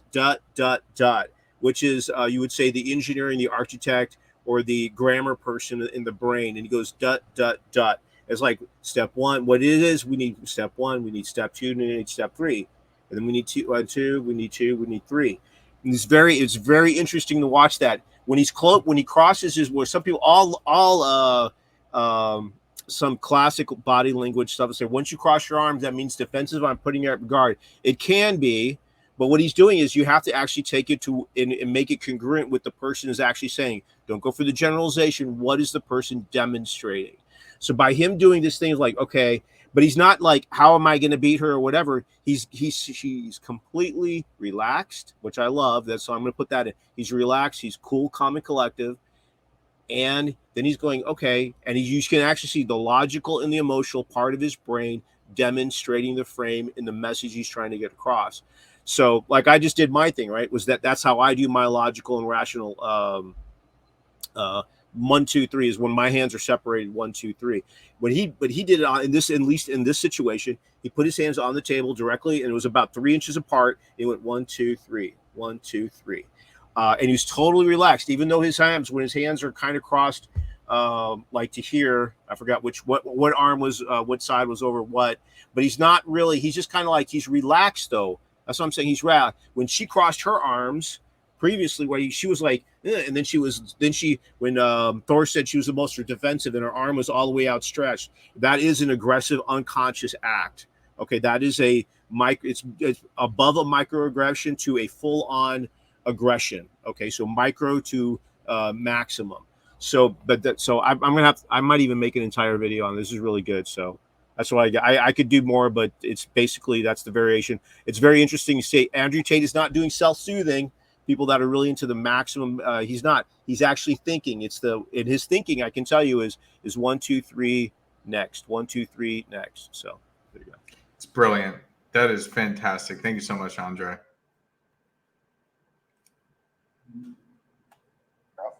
If you're going to start sleeping with the dudes, whatever, then it's your problem. Baby's your problem. It's like your problem. But if you're going to be loyal to me still, then I take care of you. But if you're going to start saying, oh, no, I got a new man now, cool, you can pay the bills, and it's not my problem. No, when you have a child, that's your responsibility. No, but if you want to start sleeping with the dudes, then it's his problem.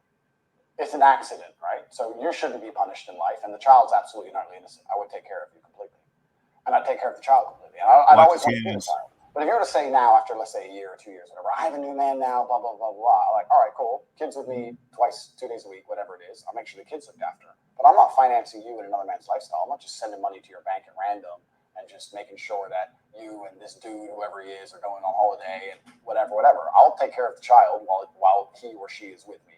And I'll always see the child. But if you have a new man, you have a new man. You ain't my problem anymore. You can pay your own rent. No, but That ain't my problem. you still need to cover some sort of responsibility there. It's not. But he said that he would cover the responsibility. He said he would take care of the child.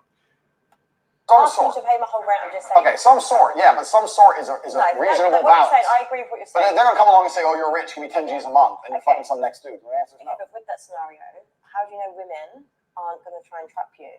I'm not a fool. You're not a fool. That is fantastic. I'm not a fool. I'm not a Yeah, fool. definitely a chess player. He's thinking ahead. If you Yeah, noticed right at the end of that clip, they both clasped their hands. Their guards were up right at the end. The very end, if you notice, they both Some clasped. next dude. My answer's Okay, no. but with that scenario, how do you know women aren't going to try and trap you? I'm not a fool. Clasped. I think it was her mimicking him. I do too. It could be, yeah. It's just wild because she literally is challenging him on the words he said. Like, no, that's what they said. I would take care of that. That blows my mind. Oh, look Well, at I ERP. also Look go at ahead. the ERP Sensei's comment. This is true. Something that this is one of the big reasons that's not talked about why Andrew was taken off social media. He's holding them accountable for men and women and how things actually are, and that has not been done very often at all, But the way that he's doing it is important too. Yeah. Because he's not bashing them. He's not saying all women ain't shit or all women are 304s. Like he's not doing that at all. He's saying, no, this is a standard. Yeah. This is my standard. And this is a standard that I have seen be successful. And if men and women can't live up to this standard, that is a failure. They are failing.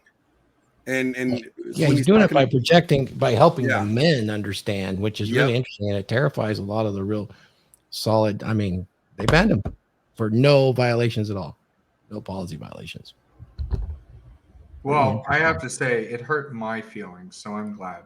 That's the bottom line. It's a feeling thing. They can't really.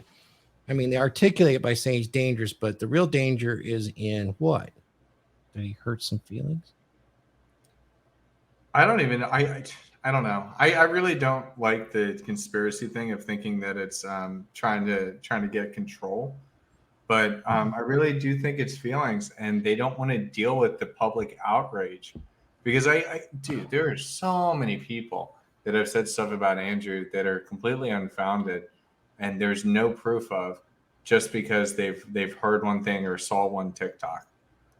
I just can't. I don't understand. Like I keep asking my girlfriend about this. I'm like, I really don't think I'm getting smarter, but it's either I'm getting smarter or the world is getting stupider.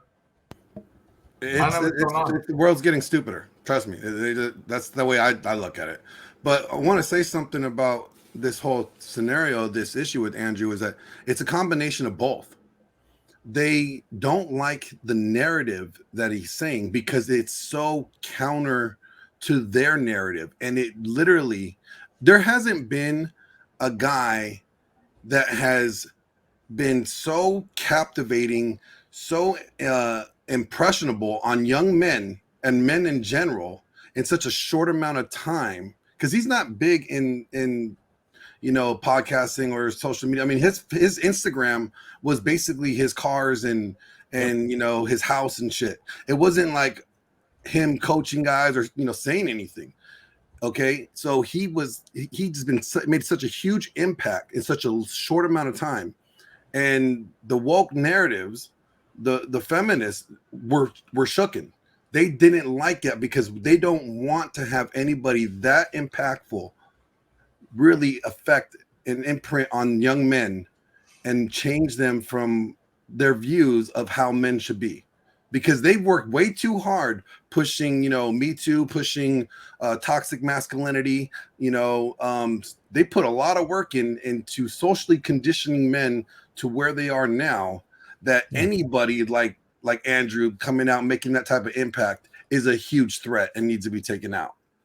And I will say this, Huds, it's not a conspiracy, it's a fact. Living here in California, it's a fact. DIE has been in place for 8 years now.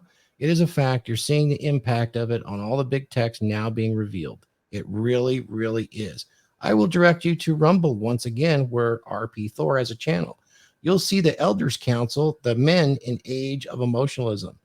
It's a must see. Episode 5 of the Elders Council, which is now the Dragonship, we discussed emotionalism, and we had a 17-second clip of a woman going crazy emotionally and a man responding in an extremely violent manner.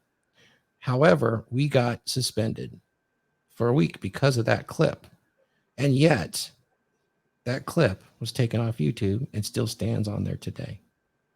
I will say, if it is a conspiracy, it's not a conspiracy, it's a reality. And if it is a conspiracy, it is a conspiracy of popular culture, Marxism being ingrained into corporate culture, and a holier than thou attitude that places their class of elite above all others in what should be allowable. Yet, if they say it's okay to put a clip of man committing violence against a woman because that channel aligns with the narrative versus one that doesn't, and it must be removed, suspended, and punished because the message is slightly different. Yeah, but it's okay to have senators twerking in their bikinis on social media, because that shit right there, that's women empowerment. Get that vote with that ass cheeks. It's funny that you mentioned all this stuff. I was just looking into a story the other day, and while I don't exactly agree with the stance he was going or coming from, he made a really good point. And so I don't know if you guys know who Markiplier is. He's a large YouTuber, and this guy, he's black, and he got his video, like, whatever, restricted or something for playing a video game, just streaming a video game. And it's like the same, almost the same footage, like the same like level or whatever the hell it was, as Markiplier did. And he went to repeal it, and then they didn't give it, and then he caused more uproar, and then they gave it back to him so it could be monetized. And then they realized, oh shit, this guy is actually talking about the fact that Markiplier had the same thing. We wouldn't repeal it, so we got to block them both now. So then they restricted both videos. And it's like, if your star player, let's say Markiplier is one of them, if your star player is making a lot of money on the platform, bringing a lot of attention, you're going to treat them differently than you're going to treat any Joe Schmo. Exactly as you're talking about, Thor, where this video exists on YouTube, but they punish you for it. Mm-hmm. It's ridiculous. Yeah. I'm really surprised, and if you don't think it's a conspiracy, how deep this support goes throughout, the government here in California and all the way to Washington. Is all of those companies are within 50 miles of each other, and they draw from the same pools across the nation for their leadership. And they do this. And yet, if you look at antitrust walls of the last century to prevent monopoly, if you view these as utility, if they become a utility in your life, these social medias and the applications, Uber, all of that stuff, the credit card most certainly should be a utility, right? Credit card processing, and yet you cancel somebody based on their speech. This would fall right into antitrust, yet nobody has offered any antitrust suits. I think the last one they did was Microsoft, and they basically beat it. So what happened with that? The political will is definitely not there because the narrative belongs with those in charge. I think it would actually qualify for antitrust monopoly issue. Hey, I want to say Okay. something about, is the world getting stupider? Okay. I don't think the world's getting stupider, but what they're doing is they're controlling you through fear. And if you're in survival mode, okay, and you have nothing to survive against, because the reality of it is we all have pretty easy lives for the most part. And the Western world, or the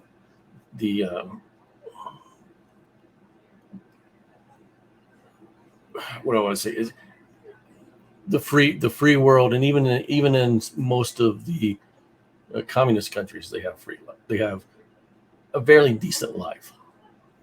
People aren't starving to death in the streets. You know, we're not being attacked every day. You know, that's changing. But it's, if you're going to control someone, the easiest way to do it is to control their insecurities. That's what cults do. They prey on insecurities. And that's what the social media is doing now. They're preying on your insecurities. By being able to control and manipulate your insecurities, they can control and manipulate you. Propaganda 101. So if you rise above that, then you're not able to be controlled. So they use twofold. They control your insecurities, and they also control your comfort level. And that's through materialism. By having those two control mechanisms on you, they can control the way you vote, they can control the way you think, they can control your perception of yourself. And what we do is we ask men to change their perception of themselves. And by changing the perception, they gain freedom. And that is the worst thing that anyone can do, is to gain freedom from themselves away from whatever the social narratives are, no social norms are at the time. So are we getting stupider? No. I think we're developing a society of more fearful people. And the fearfulness forces them to react emotionally. And by acting emotionally, they can never become enlightened, and they can never change. They can't change their belief systems and those kind of things. Well, Raith, wouldn't you say like being afraid of something that you not knowing really if you should be afraid of it is kind of stupid? Like, you know, like I was scared of underneath my bed as a kid for no reason. But then once I look underneath my bed, I realized I have nothing to be afraid of. And I thought I was stupid for being afraid of my shoes underneath my bed. So, I mean, isn't not knowing or not seeing if you should be afraid of that, if that's something that you should worry about, kind of stupid? If you're not aware of something, all right, and let's face it, most of society isn't aware of what they're doing.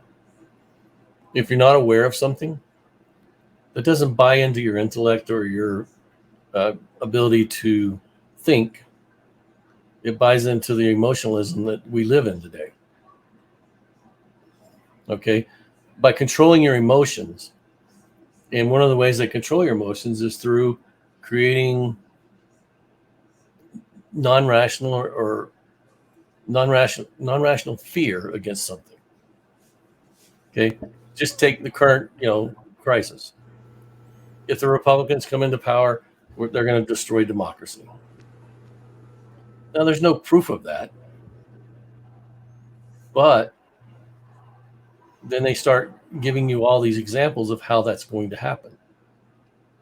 And those examples can be, from an emotional standpoint, reasonable.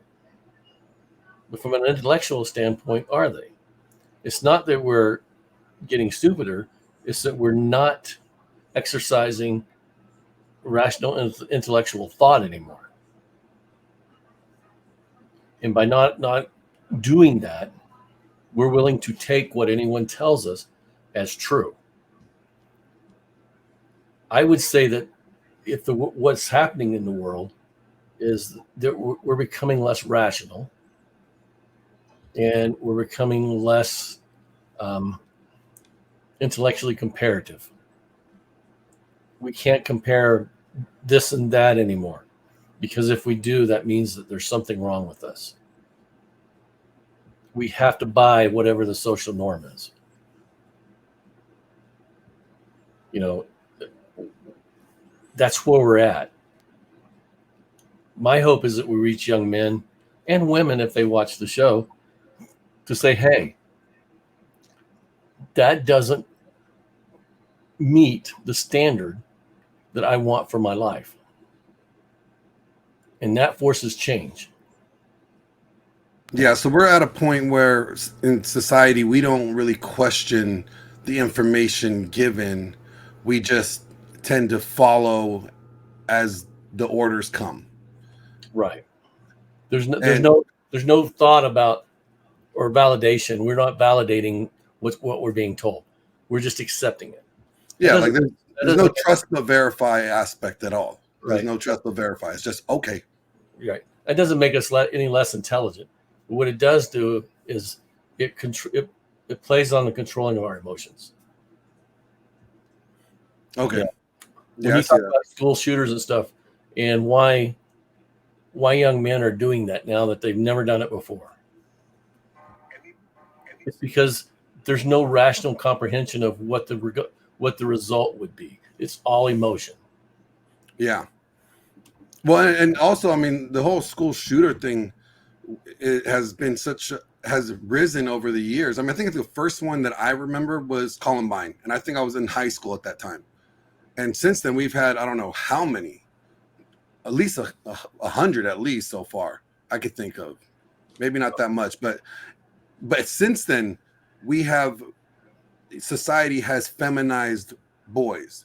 I remember getting suspended for fighting off school grounds after school, but as soon as the school heard about the fight, I got suspended from school.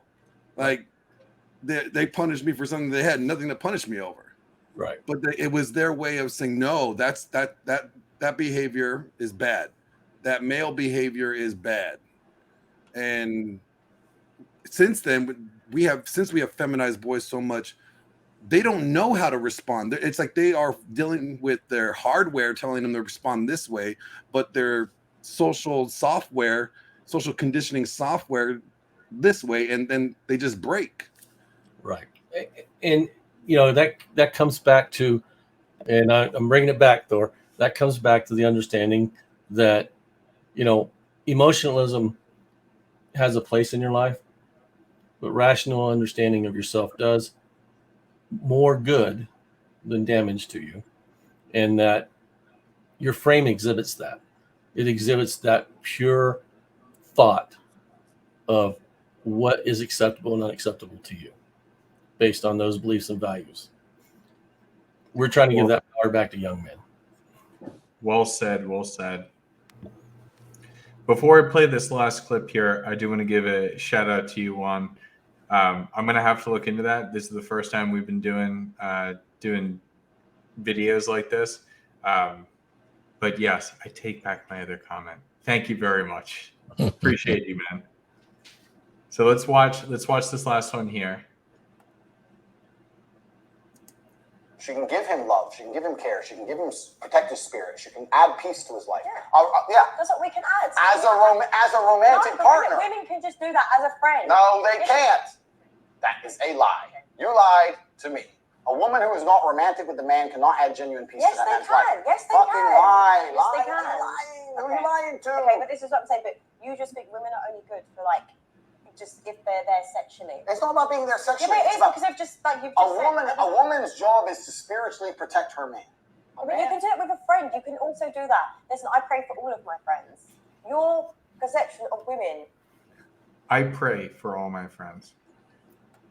is messed up because maybe it's just the certain women that you know. Stop trying to pretend I know bad women. No, but I'm saying, that's clearly what it is. That's clearly what it is. No, it's not. Because there's plenty of other good women, and this is why for me it's exhausting explaining this to you because there's so many good women. I can't obtain anything I'm interested in from a friendship with a female. There's no hard feelings to girls. I don't have any female friends. Not one. It's just more because men would want to fuck their friends. Men do want to fuck their friends. That's a separate. Okay, so that's what. No. Okay, that's what it is really. No, that's a separate argument. That's a completely separate argument that we can go into if you. I hate when people do that and they just try and divert. It is I very would try his female friend because if all these girls go, he's just my friend. Yeah, put on 20 stone, see what's talking. Fuck no. Oh yeah, protect your spirit when you're fat. Oh, you can't do it anymore. You lost your spiritual powers, now you're ugly. Isn't that funny? Fuck out. It's bullshit, man. The man's trying to get laid, and the chick's enjoying attention. And I'm telling you that as a man, you obtain nothing from a female friendship. You obtain nothing but responsibility without authority. You're going to sit there and say, I'm her friend. I'm going to take care of her. I'm going to hang out with her. I'm going to take her to the cinema and buy her a ticket. And she can go home with some other dude. Stupid. I'm not saying I won't be polite to be, hi, nice to meet you. Good to see you. Bye. I'm never going to be like, hey, let's go for dinner. We're just friends. Why? But friend dates is a thing. This is You're lying my brain. No, but this is what I'm saying to you because it needs to be normal. What do you guys think? He's speaking the truth, and this is why he's banned. He's speaking the truth, and they don't want to hear that. It hurts their feelings, and it takes that authority away that they've the power of their agency used to obtain resources without having, the responsibility and everything else that goes with it. This is how men think, of course, at the core level. Can they be exceptions? Of course, but this is where they think. This is where it goes. I got some questions. So, Raith, when's the last time you went on a friend date with a girl? Never. Glenn, when's the last time you went on a friend date with a girl? I've never gone on a friend date. Like I don't even really have many female friends. I know a lot of females. I've worked with a lot of females. I don't consider a lot of females my friend. Like I just don't. It doesn't make sense to me. What about you, Thor? When's the last time you went on a friend date? Yeah, I don't. I have friendly female acquaintances or companions. That's it. There's no friendships like between men. But did you not listen to her? She said friend dates are a thing. Yeah, maybe when her and her girlfriends get together to get their nails done and talk shit, and go shopping, that's a friend date. No, she's saying friend dates between men and women are a thing, and she just doesn't understand the reality. And I can understand why he's getting so frustrated here. It's unbelievable. There's always, at least in male and female relationships, there's always one person who is interested in the other. Now, I have had and still do have some female friends because I genuinely enjoy their company. However, I know that they want to fuck me. Yeah. And I think that's the difference, and that's not what she's able to pick up on, and that's what he's trying to explain. And that's why it's like, oh my God, it's like blowing my brain right now. Well, I think he needed to explain it this way. If you explain it this way, it would probably be a little easier. Now, guys, have you ever been in a relationship and, there's a female that you work with and your significant other notices the way that female acts around you and is immediately like, be careful around her. And you're like, what are you talking about? We're just coworkers. There's not a big deal. No. Be careful about her. We were just friends. No, she's into you. Women even know. They do. They know that men and women cannot be platonic friends. It's not fundamentally wired. We're not fundamentally wired that way. So they know. They just choose to ignore it or deny it when it's convenient for them. It's a cognitive dissonance thing. Now, women know this. All of them know this at an intrinsic level or an instinctual level, that their only agency is their sexuality. They know it. So this is her really lying to herself, because it doesn't work that way, really.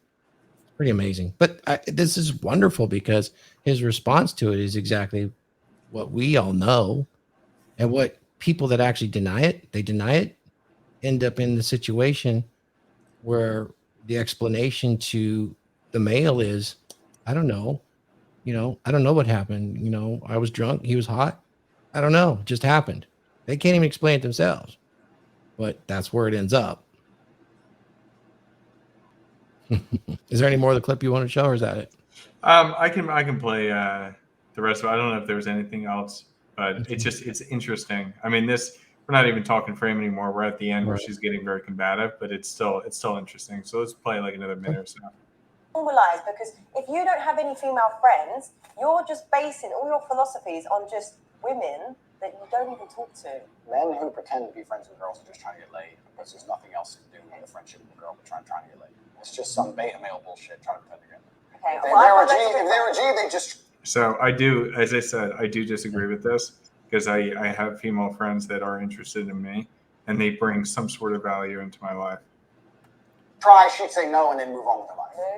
Yes, they. Okay, I've got a long list of good male friends, so we'll just agree to disagree on this. Put on 10 stone and text them. Good luck. Yep. Put on 10 stone, then text them. See what. Ridiculous. But it's funny. No, I encourage everybody to take a look at this full interview and just pay attention to things as they progress, because it gets extremely, or not extremely, but it gets like over time, it gets more and more aggressive from her end. Like, you saw how it began from the very beginning. He had his frame, everything was great, and she was mesmerized by him. And then as time goes on, things start to change because her beliefs are being challenged. He doesn't let go of it, though. It ends pretty good, and he maintains his frame all the way through. He uses some finesse on her, too, and she's smiley at the end and all that stuff, and I think she's probably quite attracted to him.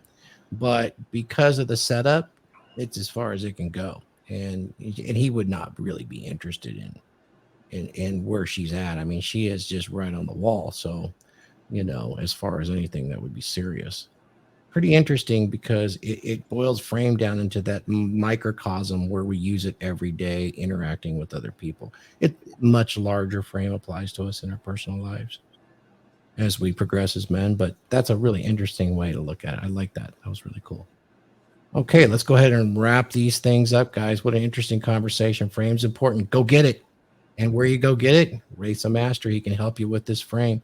If you're looking at keeping frame on your dates, what do I say? What do I do? Huds does this for a living. It's fantastic. And if you want to learn how to act, learn how to fake it till you make it. Glenn Laurence is an excellent actor. He ain't faking it, though. I can tell you that. All right. So let's go ahead and do roundtable. We will start with Glenn.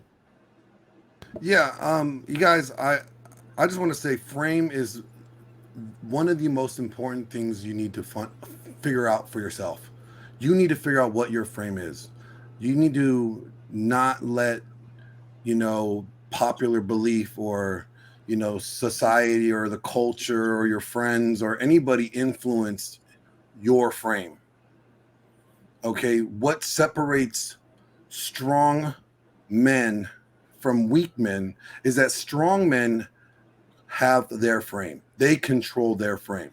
When everybody's telling them no, they're standing on their principles and what they believe and what they want to achieve. And they say yes, and they maintain and hold their frame, and they go against odds and they overcome. Okay. And when it comes to relationships, women will try to say, like, by you wanting her to live in your frame or her living in your frame, they might try to shit test you and try to say you're controlling. No, it's not controlling. I don't want control over anybody. But I will tell you this is what I will accept. And these are the things that I will not accept. And if you do the things that I will not accept, we will not be together. That's not me giving you an ultimatum. That's me telling you this is the frame that I'm in. And if you are going to be with me, this is the frame you have to adopt. And that's not control. That's setting boundaries. That's you living in your frame, not sacrificing your frame for her. And never sacrifice your frame for a piece of ass. Okay? There's a lot of ass out there. And I'm pretty sure if you are working on your muscles, you're working on your money, and you're working on your game, you will definitely find other ass.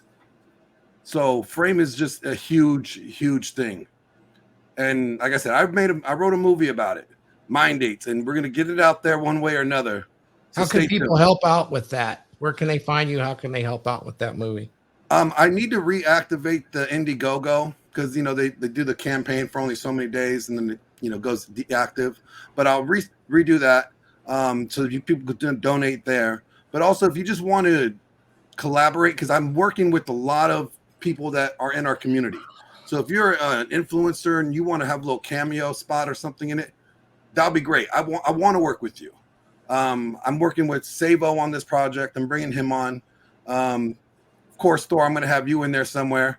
I got AV. I got Afi Kingdom, a part of the project. Paul from Apex Mindset is part of the project. So, I mean, I really wanted this film to be done by a lot of the guys in our community. So that way we're just kind of all collaborating, coming together, and just putting out the same message that frame is very important. And you need to have it in your relationships with your friends, as well as you need to have it in your intimate relationships. And as Rolo says, rule number 1, frame is everything. Always be aware of whose frame you're operating in. Always control the frame, but never give off the impression that you are in controlling the frame. I kind of botched that last part up. But Yeah, Rolo Tomasi frames everything. Perfect. Yep. Right on. Let's move on to the Hudsman. Huds? Yes, sir. What are you Yeah. working on, brother? And thanks for your extra help on the channel. Appreciate it. Yeah, no problem, man. Absolutely. I love bringing this information out there. I love helping people. I fucking live for it. I was coming back from date night last night, and I'm like on the phone with a guy in the middle of his date, trying to help him make sure that he could recover some frame. Yeah. So my final thoughts on frame. It's one thing that took a long time for me to learn. One of the easiest ways for you to start learning frame is by saying no. Now, what I mean by that is when I think of the workplace, you always have your boss telling you exactly what you need to do. I need you to do this. Can you do this? Blah, blah, blah, blah. And you always say yes. Everybody comes out of school and goes into the workplace as a yes man. Learn to be a no man. When you're able to say no, it becomes crazy the types of doors that open up, and people respect you a hell of a lot more. So that was my final thought on that. Now, what I'm working on, I'm doing that course with Andre. If you wanted to potentially join my own group, I'm going to throw out the link in the chat. I communicate everything through Instagram. So I have my own private group. I also have, I also do dating coaching. So if you have questions, anything else, and what I said before, if you go ahead and comment, I'll go ahead and get back to you if you got a question, or if you just want to message me direct on Instagram. Outside of that, Thors Dragonship, his monthly mastermind far surpasses mine. It is absolutely fantastic. We get you in there. We have a lot of different topics. Everybody gets a chance to talk. It is phenomenal. So thank you again for having me. You bet, Huds. Hey, was that no ma'am? Because I like that. Be a no ma'am. Is that? I think Andy had no ma'am. Didn't he have the club no ma'am? I said no man, but maybe a slur. No ma'am. No ma'am. But that's funny. Instead of being a yes man, being a no ma'am. Yeah, no ma'am. Oh my God. Well, that really. You're probably not old enough, but in the late 80s and early 90s, we had the sitcom called Married with Children, and Al Bundy, the shoe salesman, which, by the way, Andrew Tate was using that as his shit test pass. I'm a shoe salesman, right? Did you notice? He had a club, and it was called No Ma'am. So, excellent. You look it up on the internet. That'll be great. Thank you, Hud. You're awesome, man. Raith, where can we find you? You got your channel. You got your YouTube channel rolling now. Yeah, I do have my YouTube channel rolling. I don't know how much original content I'll be putting on there until I get up and moving with some other different things. As far as frame goes, guys, if you don't have self-respect and you're doubting, the decisions you make, you're not living in a strong frame. That's the best thing I can tell you. Having an ego and self-respect are different. Okay. Everyone has an ego, but if you're trying to pump up yourself through, an excessive ego, then there's something missing in your life. Okay. And that probably what's missing is frame, an understanding of you and how you need to interact with the world and how you want the world to interact with you.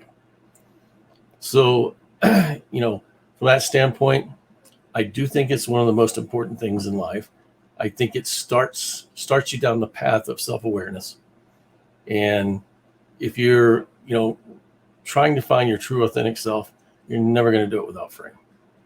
Yeah. So if you want to work with me, you can find me at Raith_Deantior on Instagram, Telegram, Facebook, and now in YouTube. So hit me up if you want to. And like I said, I do personal one-on-one coaching. I'm thinking about starting a group. If you're interested in that, hit me up on Telegram or Instagram and say, hey, I'd like to be a part of the group. I want to put the feeler out there to see where we're at and how much participation we can get. Because my time is valuable to me. I'm getting old, so I have to. What are you talking about? You look like you're 30. Yeah. Yeah, it's the shock of hitting 30 causes all the white hair. Here's the thing, though. You got 45 more years to go. So I do. I plan on being around till about 100. So same. Fantastic, Raith. Your links are in the description, as well as the rest of your guys' Instagrams too. Any parting word, Raith, or was that it? That's it. Look forward to next week, and I don't know what the topic's going to be, but we'll be there. Okay, that sounds fantastic. All right, so guys, I want to kind of close this up. I'm going to share with you something right now. Take a look here, guys. This is becomedurable.com. This is where you're going to find RP Thor. Come to RP Thor, Become Durable. It's going to ask you if you want to join the newsletter that I never ever send out once yet, but I will keep it, and I will start posting a few things on there. Sign up for that. It's really cool. And if you want to learn and have experiences, this is where you can become a better man. There's these video lectures on here. This is all the content, uncensored. This is where you're going to see the receipts of a life lived long and enjoyable. And you can see and you can learn what at least I've gone through the School of Hard Knocks. So we put these together for you here. There's some additional content here. You want to master yourself. There's principles of long-term relationship. There's also, once you've kind of have been in a long-term relationship and things don't go so well, we'll put on a cure to a sexless relationship. This is really the advanced so-called dread game, which is unlike anything else you've ever heard. It is not the sexy hardcore part, but it's the actual work that you have to do to bring it back. I think you'll find that super interesting. And as you go on, there's hourly consultation, and then there is the Dragonship monthly membership.